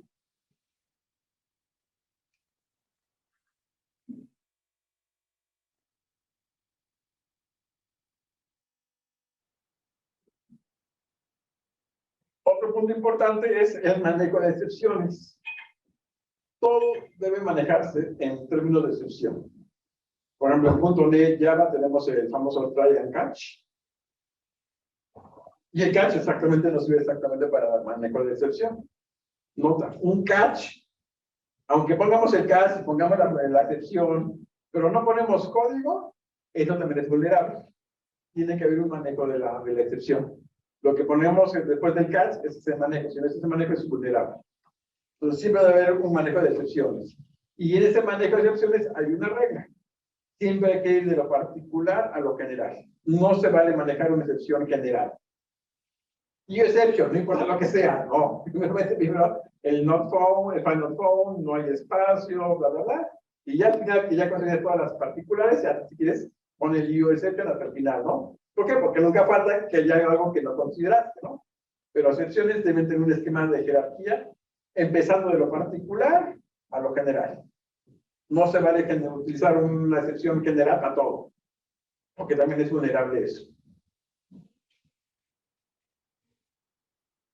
La otra, que es parte de lo que mencionamos hace rato de proteger los datos sensibles, la gestión de memoria segura. Hay que verificar que toda la información que se guarde en memoria esté en forma segura, sobre todo si son datos sensibles. Y segundo, en memoria, cuando liberamos un apuntador o una variable, es lo mismo que cuando borramos un archivo en disco. No se borra. El contenido sigue estando ahí. Lo que elimina es la referencia, que es muy diferente. Pero eliminar la referencia no elimina el contenido del dato. Entonces, parte de gestionar la memoria de forma segura es, así como nos dijeron cuando programábamos, inicializa tus variables, o no termine, limpia tus variables y luego eliminas o liberas la memoria. Muchos problemas de seguridad o ataques de seguridad van enfocados a memoria. algún RAM de memoria y todos los passwords que se quedaron ahí los puedo extraer. Tarjetas de tarjetas y otras cosas más. Pues siempre hay que gestionar la memoria en forma segura. También hay que proteger la memoria o almacenamientos de las cuestiones secretas. Si algo es secreto, tiene que ir protegido de algún esquema, ya sea un cifrado, nota creativa. Cuando hablo de cifrado, no hablo de codificación. Son dos cosas muy diferentes. Guardar todo en base 64 no es cifrado, es codificación y tiene un reverso rápido. Técnicamente el cifrado no tiene un reverso rápido y más es un hash. Eso no tiene reverso ni a punta de trancazo. Entonces siempre hay que almacenar o proteger la información que se almacena, si son secretos, en forma segura. Ahí, como mencionamos, usamos métodos criptográficos.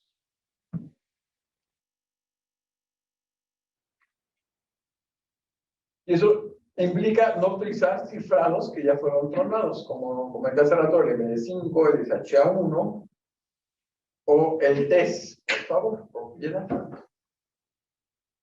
No usemos TES. Pero rompieron más de 20 años, no te van para 30. Más bien. Toda aplicación debe tener controles granulares. Es decir, todos los ajustes se pueden hacer a nivel lo más fino posible. En pocas palabras. No se vale un control de seguridad donde es 1 o 0. Prendido o apagado. No. Tiene que ver granularidad.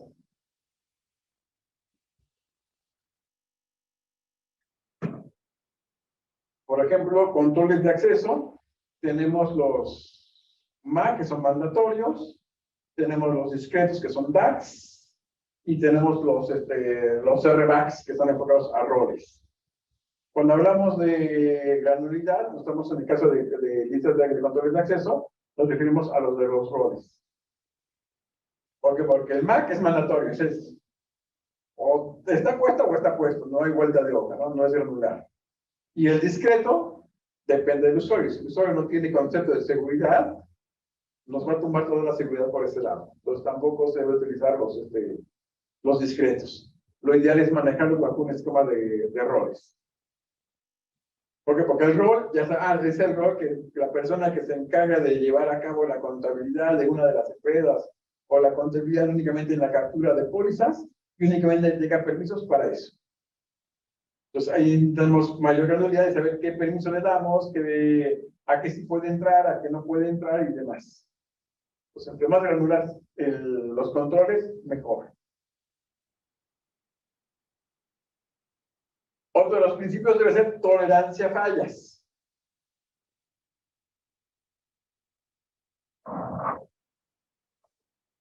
En pocas palabras, que la aplicación pueda seguir funcionando a pesar de que existan fallas en la red, en el almacenamiento, en lo que sea. Técnicamente, ¿cómo se hace? En caso de la red que se cayó la red, pero debe seguirse capturando la información, pues guardarla haciendo un pequeño buffer, de tal manera que en cuanto Chibi se arregle la red, nos podemos conectar y mandarle toda la información a la base de datos, ¿no? Pero que la aplicación siga operando. No de que se nos cayó la red y ya no sabemos qué hacer, ¿no? La aplicación se detuvo, no. Toda la aplicación debe ser tolerante a fallos. Debe ser capaz de detectar fallas. No nada más debe ser tolerante a las fallas. Debe predecir las fallas y poderlas manejar. De ver más allá de lo evidente, ¿no? A lo que me refiero con detectar fallas, por ejemplo, hay ciertas cosas que podemos tener control. Por ejemplo, si vamos a guardar un archivo, antes de guardarlo, primero tengo que ver si cabe el archivo en disco, ¿no? Entonces, ahí es donde, ¿qué tal si tienes poco espacio? Si no validas eso y guardas, ahí va a tronar la aplicación y va a fallar, ¿no?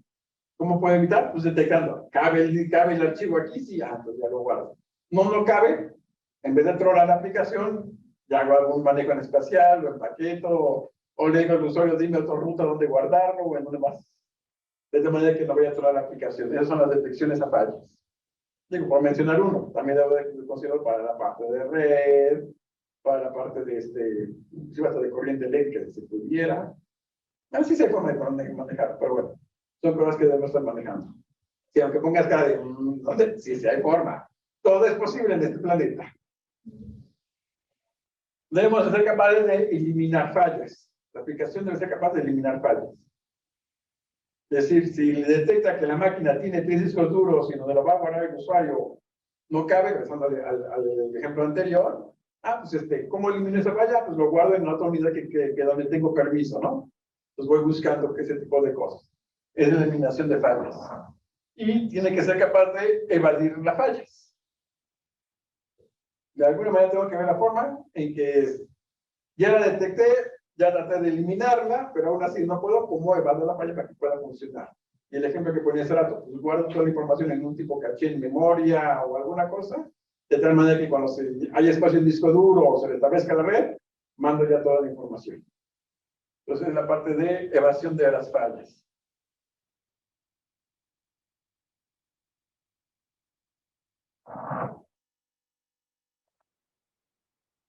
Otro detalle, o casi ya de los últimos principios, viene el principio de bajo acoplamiento. Debo depender lo menos que se pueda de otras entidades, de otras librerías, de otras APIs, en pocas palabras. ¿Y cómo puedo saber eso? El día que tú quieres una librería, porque ya no vas a usar el caso de Java, por ejemplo, ya no quiero usar Spring, ahora voy a usar Angular, el hecho de quitar Spring y meter Angular, no tengo que modificar todo el código de arriba. Si tengo que modificar todo el código de arriba, es que básicamente tu acoplamiento es demasiado fuerte y eso te hace vulnerable. Entonces debes tener un bajo acoplamiento.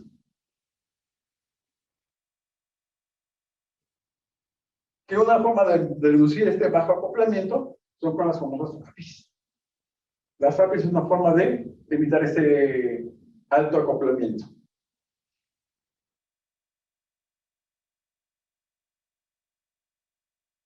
Y por lo menos cuando tengo un bajo acoplamiento, porque es inversamente proporcional, tengo una alta cohesión.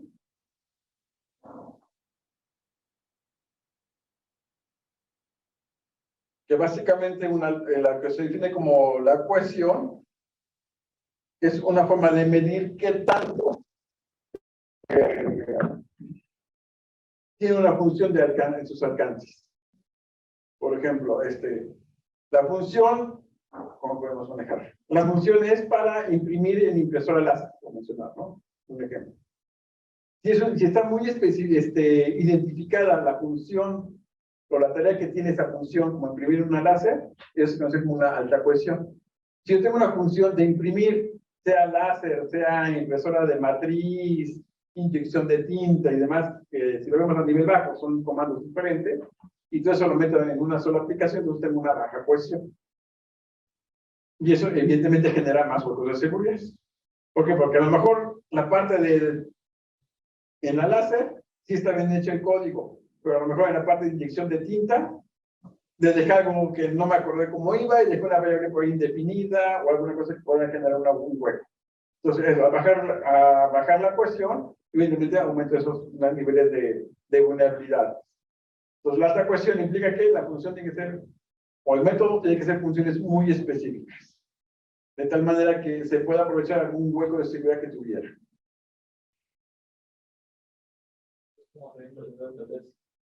Tiene que ver con las dependencias, exactamente. Entre menos dependencias tengo, menos huecos tengo. Por eso digo que la alta cohesión va de la mano con la baja acoplamiento. Un alto acoplamiento me va a bajar la cohesión, por lo mismo. Y otra que generalmente, bueno, en empresas grandes sí lo hacen, pero obviamente en desarrollos pequeños no lo hacemos, que es la gestión de cambios y control de versiones. Generalmente, como cuando hacemos la tarea o el proyecto final, ¿no? Nos aventamos nuestro proyecto y empezamos con que nada más hacemos cambios de directorio, ¿no? Ya casi completo, casi.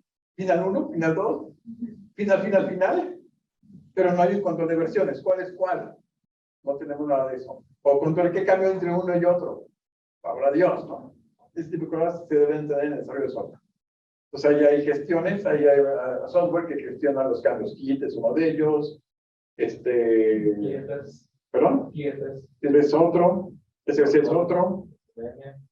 Sí, ahí hay varios. Entonces, todo lo que hagan, acostúmbrense a manejar gestiones de control de cambios.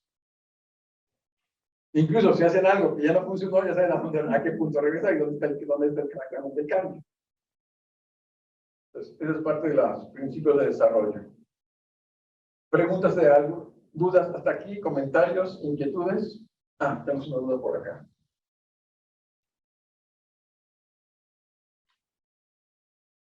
Dejé la presentación por los títulos y lo más lo fui comentando. Sin embargo, la presentación que se va a subir al sitio de CUDI del evento, ahí se va a estar explicando cada uno de ellos. Hugo.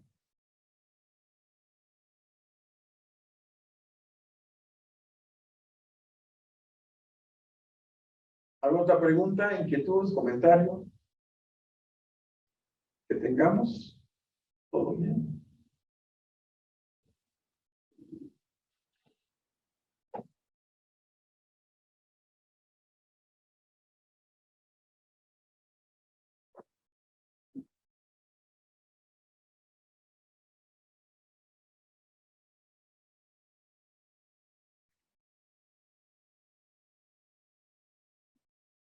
Pues pasemos a nuestro modelado de amenaza.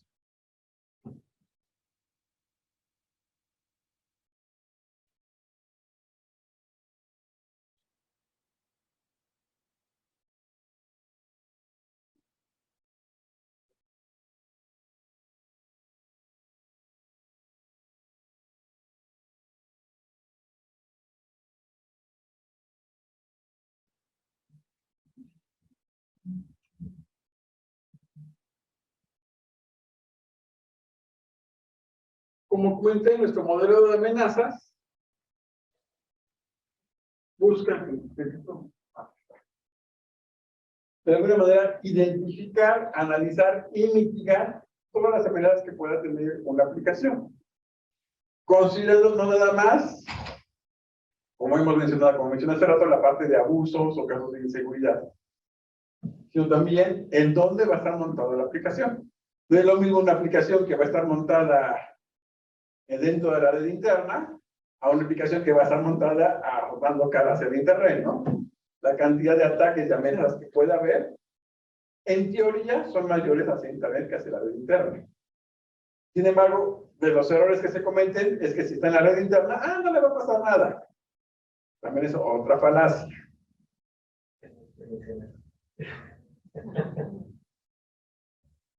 Regla 29. La suposición es la madre de todas las regadas. No supongamos. Y es parte del modelo de amenazas. El modelo de amenazas siempre hay que considerar todas las amenazas que puedan ser tanto internas como externas. Porque nunca falta el usuario interno, aunque sea en la red interna, sacar una nueva aplicación. A ver qué pasa si le doy 50 as, ¿no? Y a ver qué sucede, ¿no? Hasta eso hay que considerarlo. O el usuario tonto con iniciativa. Y dice que aumentó la seguridad. Pues vamos a ver. Encontré por aquí un programita que hace escaneos, a ver si es cierto, ¿no? Y ese escaneo nos mete ruido. Entonces siempre hay que considerar o identificar todas las amenazas que pueda haber. Y una vez que las identifiquemos, hay que darle una calificación. ¿Cuáles son las más graves? ¿Cuáles son las menos graves? Y la idea es atacar las más graves y de ahí ir bajando a las menos graves. Que técnicamente eso sería un proceso interactivo. ¿Hasta cuándo? Eso, así que ¿hasta cuándo voy a bajar? ¿Hasta qué tanto voy a bajar de nivel de amenaza? Eso te lo va a dar en tu sistema de riesgo. Lo conocemos como el apetito de riesgo. Si tu entidad o tu empresa o organización tiene un apetito moderado, entonces técnicamente hasta que llegues a moderado lo consideras. Abajo del moderado ya no lo consideres, pero sí todo lo que está arriba. Ahora, si la empresa tiene un nivel de apetito muy bajo, pues sí tengo que probar todas las amenazas para que casi sean nulas, ¿no? Claro, eso va a depender de cada organización y eso te lo va a dar sus políticas de seguridad. En teoría deberían de tener. Y si no la tienen, Hay que considerar todos los niveles. Y hay que hacer un round con el cliente, porque no lo va a entender. Como dato adicional. Claro, en este caso nosotros nos vamos a enfocar a las amenazas a la aplicación. Amenazas es el servidor, de negación de servicio, cualquier vulnerabilidad del sistema operativo, no nos corresponde. Estamos únicamente hablando del nivel aplicación.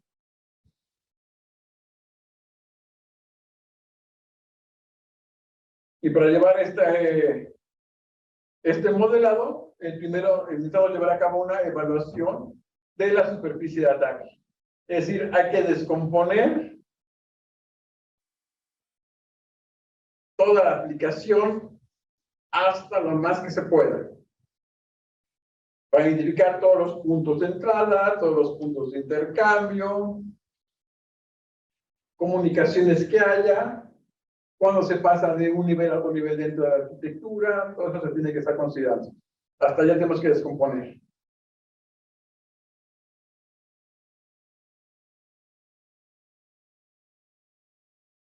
Y ya que lo descompusimos totalmente, ahora sí, cada uno de los elementos en los que se descompuso, hay que empezarlo a revisar.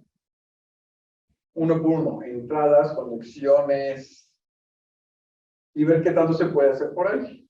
Puedo inyectar un XML, puedo mandar a través de este canal un archivo ejecutable, etc. ¿Y qué es lo que pasa del otro lado? Entonces, una vez tenemos que identificar todo ese tipo de amenazas.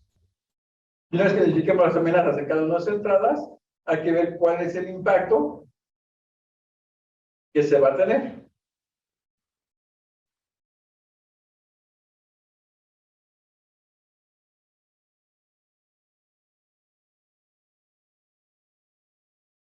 Bueno, nada más como cada duda. Hablando de esa descomposición, no más incluye las entradas, sino incluso qué usuarios va a tener. ¿Es usuario conocedor de cuestiones técnicas? ¿O es un usuario totalmente neófito en tecnología? Porque también eso es una amenaza que hay que considerar. No solamente desde el punto de vista de la aplicación, sino desde todo su ambiente.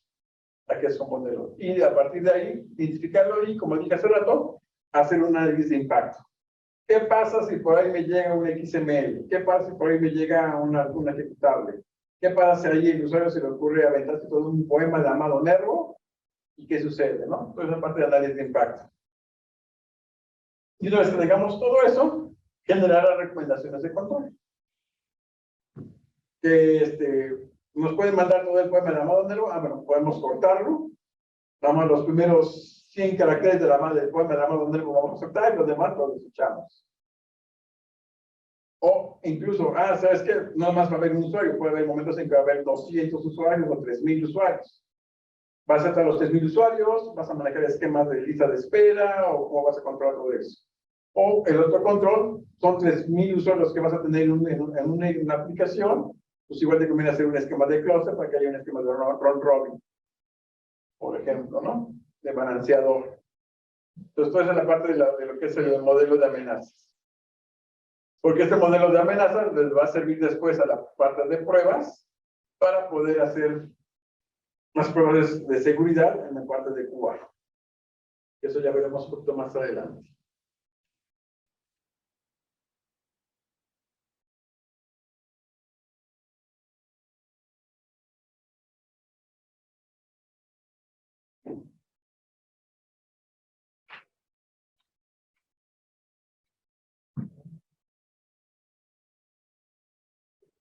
Y hablando de arquitectura.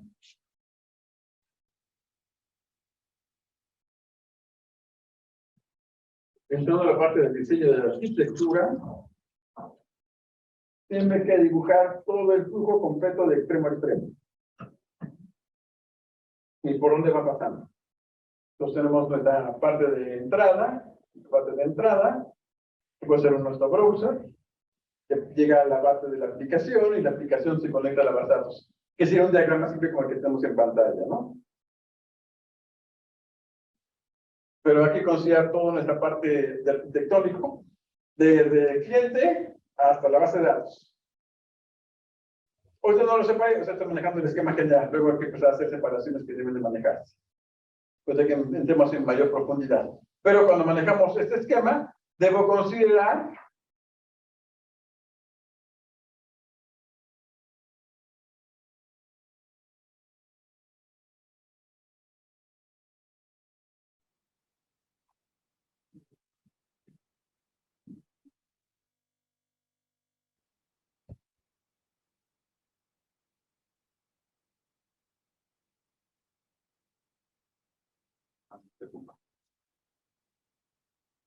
el Luis está abierto. Bueno, aquí lo veo yo abierto. ¿Ya te ves?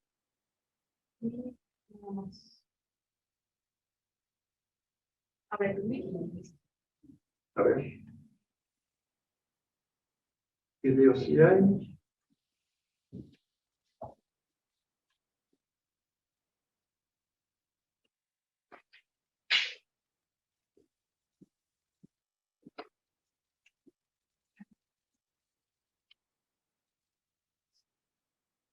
Puedo dominar yo ahí.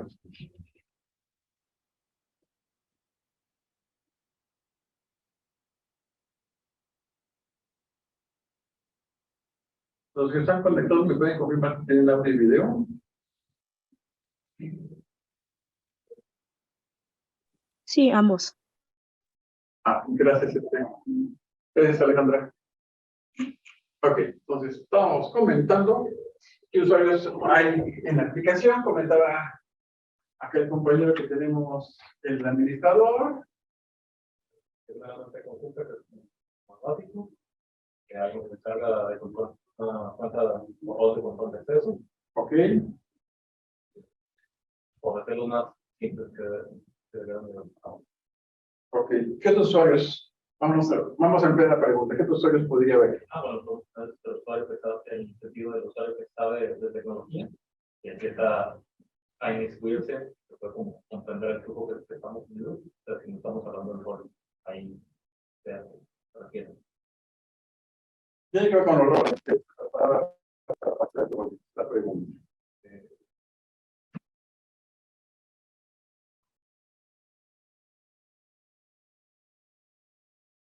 Pues internamente he llegado a separar se maneja, quieres hacer una petición para conectar los datos y no es tu usuario con el que te lo voy a hacer que hace la actualización, sino pasas con PayPal intermedio, con los usuarios actualizando los datos. Ok. No sé si los cuentos también. ¿Tienes de alguna manera cuenta?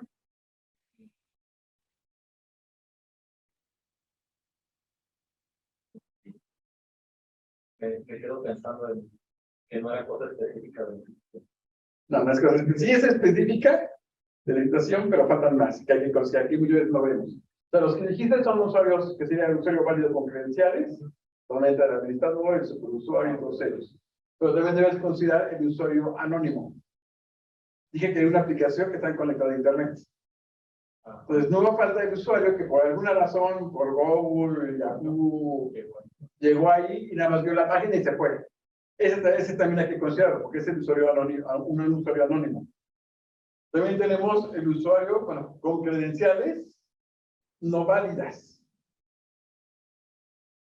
Que es el tipo de usuario donde sí llegó, había un formulario, pues un ataque de diccionario, ¿no? A ver, casi la tiene al pago. Es un usuario con credenciales de inicio no válidas.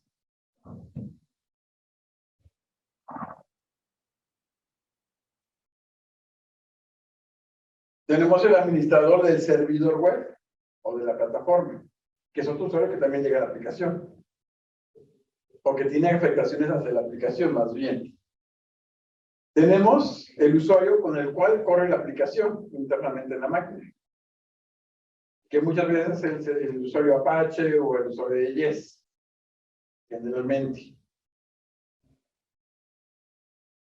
Tenemos el usuario con que la aplicación se conecta a la base de datos. Y ahí tenemos dos tipos de usuario. El que únicamente es de lectura a la base de datos y el que es lectura y escritura a la base de datos. Independientemente del usuario de consultas. ¿Estamos de acuerdo?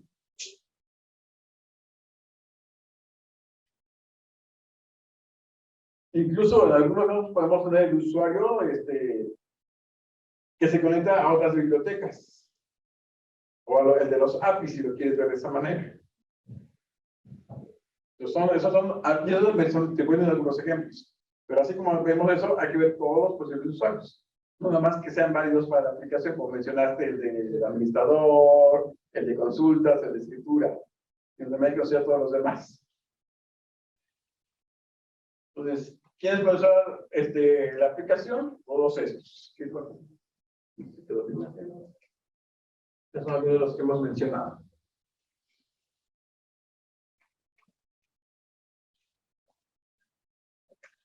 Y una vez que identificamos cada uno de ellos, tenemos que identificar la funcionalidad y el uso de la aplicación. El usuario anónimo, ¿cuál va a ser su función o qué funciones va a tener? Nada más ver lo que hay en primer plano. Y hasta ahí. El de usuario con credenciales no válidas, pues, ¿cuál va a ser su funcionalidad? Molestingar, por decirlo de alguna manera, porque vas a estar cargando un diccionario y pues ataque, ¿no?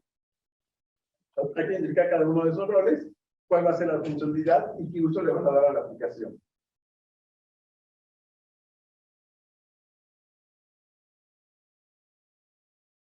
También otra cosa que tenemos que identificar es el tipo de tecnología que va a utilizar la aplicación. Si va a ser una tecnología, si va a ser una IIS, si va a ser un Apache, si va a ser un Windows, si va a ser un Linux, si va a ser un Unix. Incluso entre los Unix y Linux, ¿qué sabor de Unix y Linux va a utilizar? Porque hay cosas que difieren entre uno y otro. No es lo mismo un Solaris que un FreeBSD o un OpenBSD. Por ejemplo, ¿qué tipo de hardware utilizar? Si va a ser un Intel i7 o va a ser un Xeon. Que aunque los dos son Inteles, son arquitecturas que son diferentes.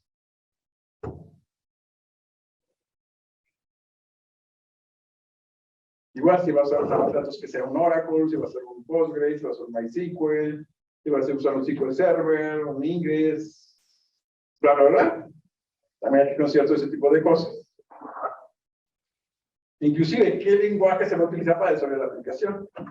Si va a ser .NET, si va a ser Java, si va a ser PHP, si va a ser Python, si va a ser Go, o incluso va a ser C, si se tiene que dar de esta manera.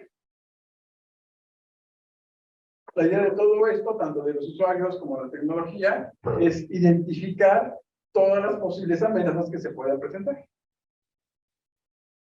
Y el impacto que tendrían esas amenazas en caso de aprovechar alguna vulnerabilidad que tengan tanto la tecnología como el lenguaje como el tipo de usuario.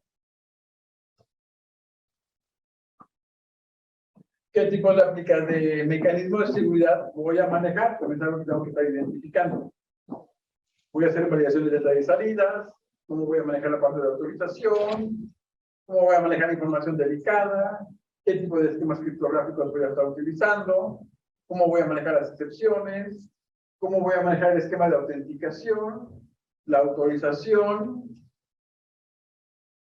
la parte de configuración de las gestiones, de configuración, perdón, la gestión de las sesiones, qué pasa si alguien manipula los datos, cómo voy a permitir que se manipulen esos datos, la parte de auditoría de registro, cómo se va a manejar, etc. Entonces son cosas que debemos estar considerando o identificando para la parte de la seguridad. Igual, parte de lo que hicimos hace rato en el modelaje, que es la parte de descomponer la aplicación, también es parte de lo que tenemos que estar haciendo para identificar las amenazas.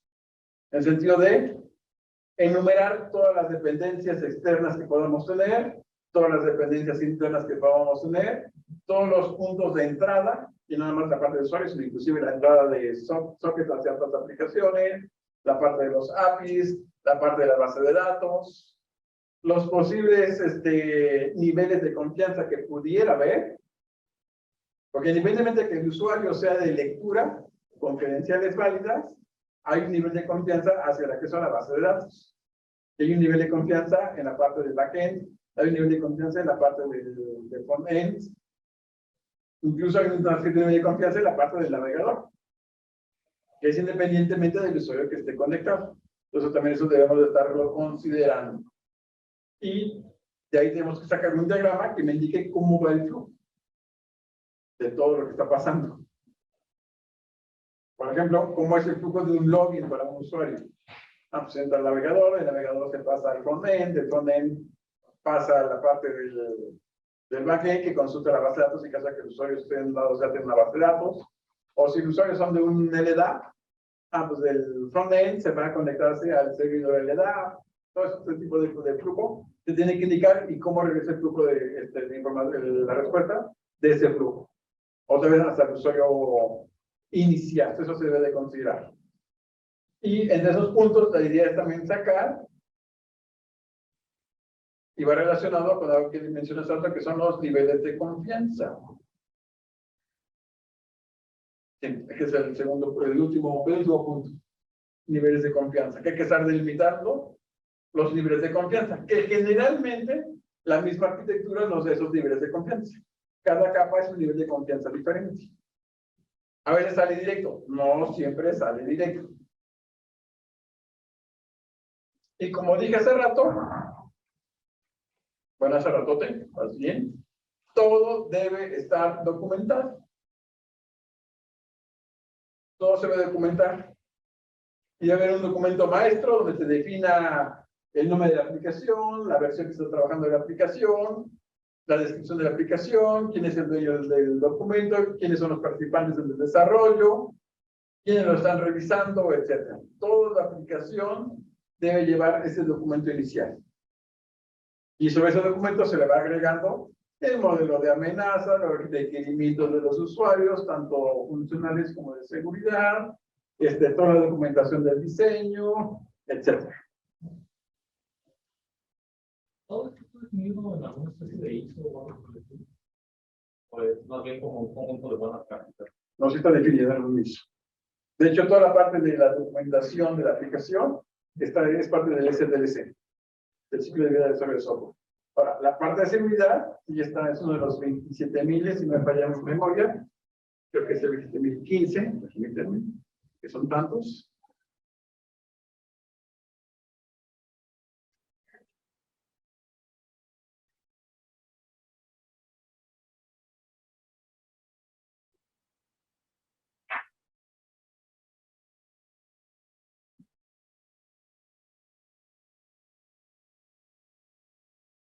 El 27.034 es uno de ellos. Yo digo, voy a hacer otro.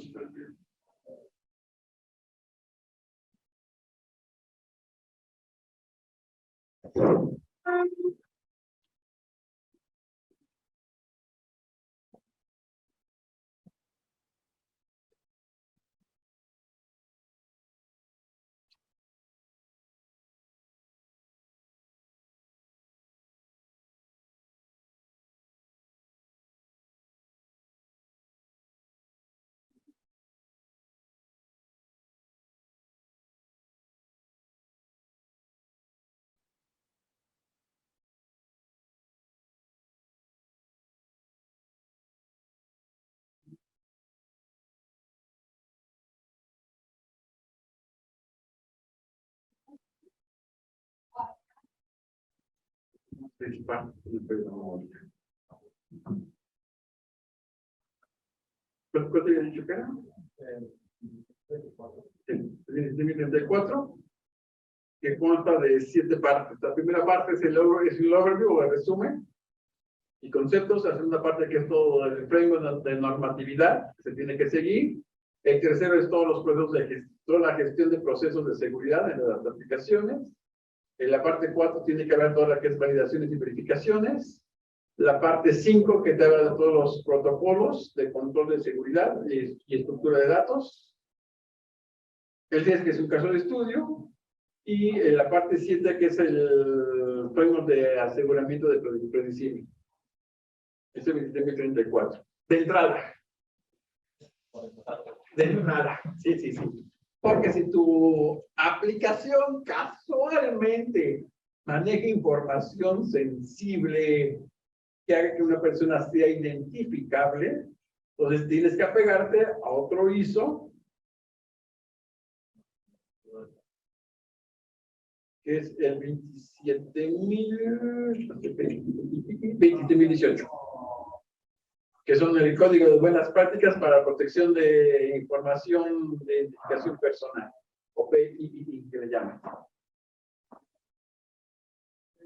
El 2024 es como que ese es el mínimo con el que tienes que arrancar. Más los que dependiendo de lo que estés manejando información, te agregan otros. Si datos personales, tienes que enfocarte con el 27.018.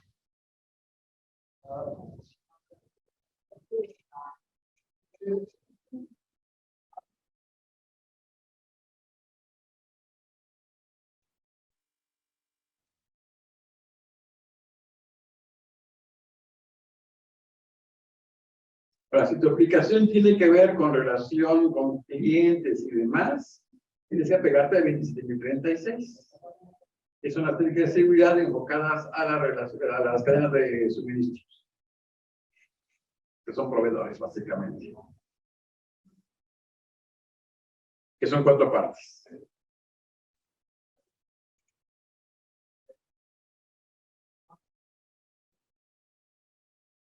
Y seguramente vas a tener que topar con la 27.040, que es el almacenamiento seguro de datos, que eso va hacia base de datos. Pero ya que tocaste los estándares, te los voy diciendo todos una vez.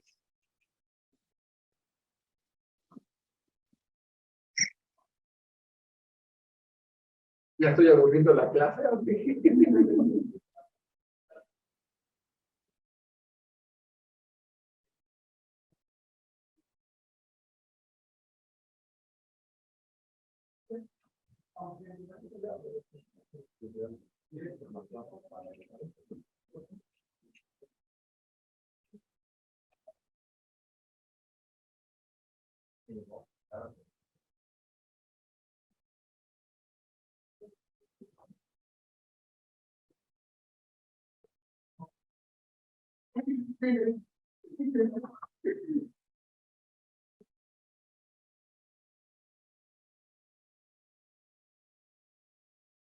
Lo otro que posiblemente tengas que tocar es el 27.550, que habla sobre el ciclo de vida de procesos para la parte de privacidad.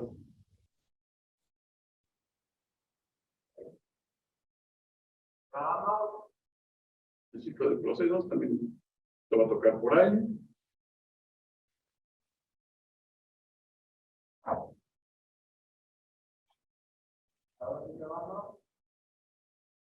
Ahora, si tu aplicación maneja cuestiones biométricas como esquemas de autenticación, ya te quisiste ver muy pro de seguridad, los tienes que pegarte al 27.553.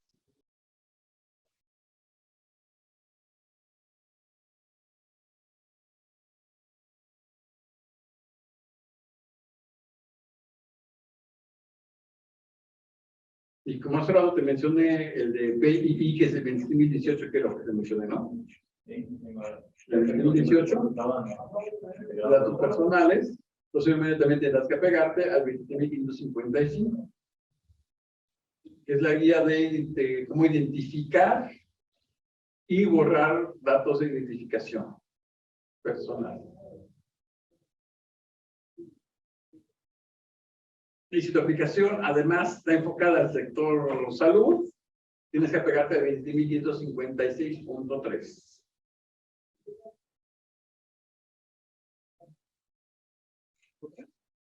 Punto 3, 27.556.3.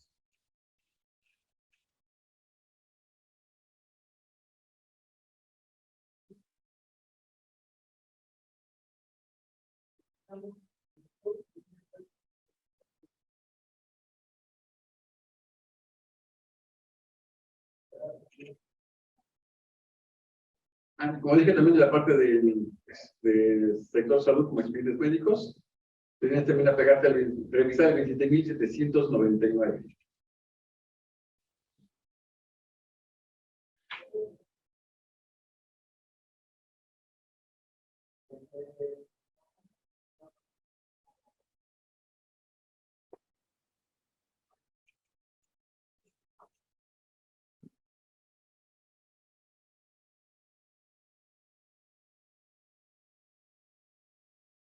Y ya están ya todos en materia, si quieres ver que todo tu proceso de desarrollo o de aplicaciones, quieres ver qué tan buen nivel de madurez tiene, todo tu ciclo de vida de desarrollo, tienes que pegarte al 21.827. Y otros más que vamos a ver más adelante. Ahí está, algunos de los que... Está Andrés, de la familia 27.000.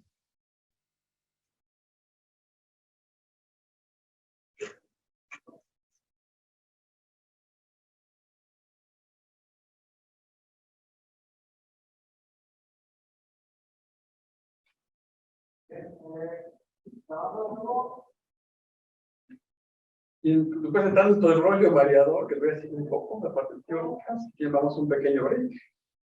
Vamos a ir más de frente.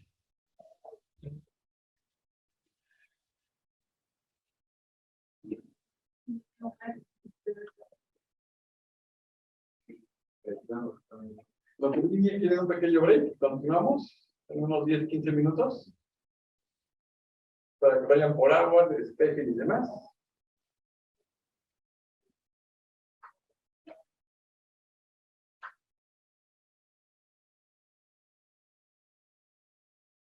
A su vez se dice como que sí, o ya se quedaron por ahí.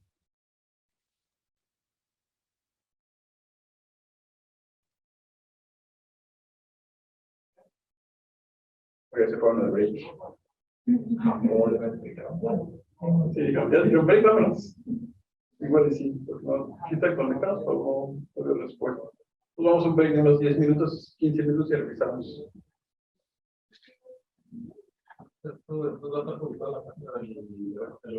Sí, esta parte sí.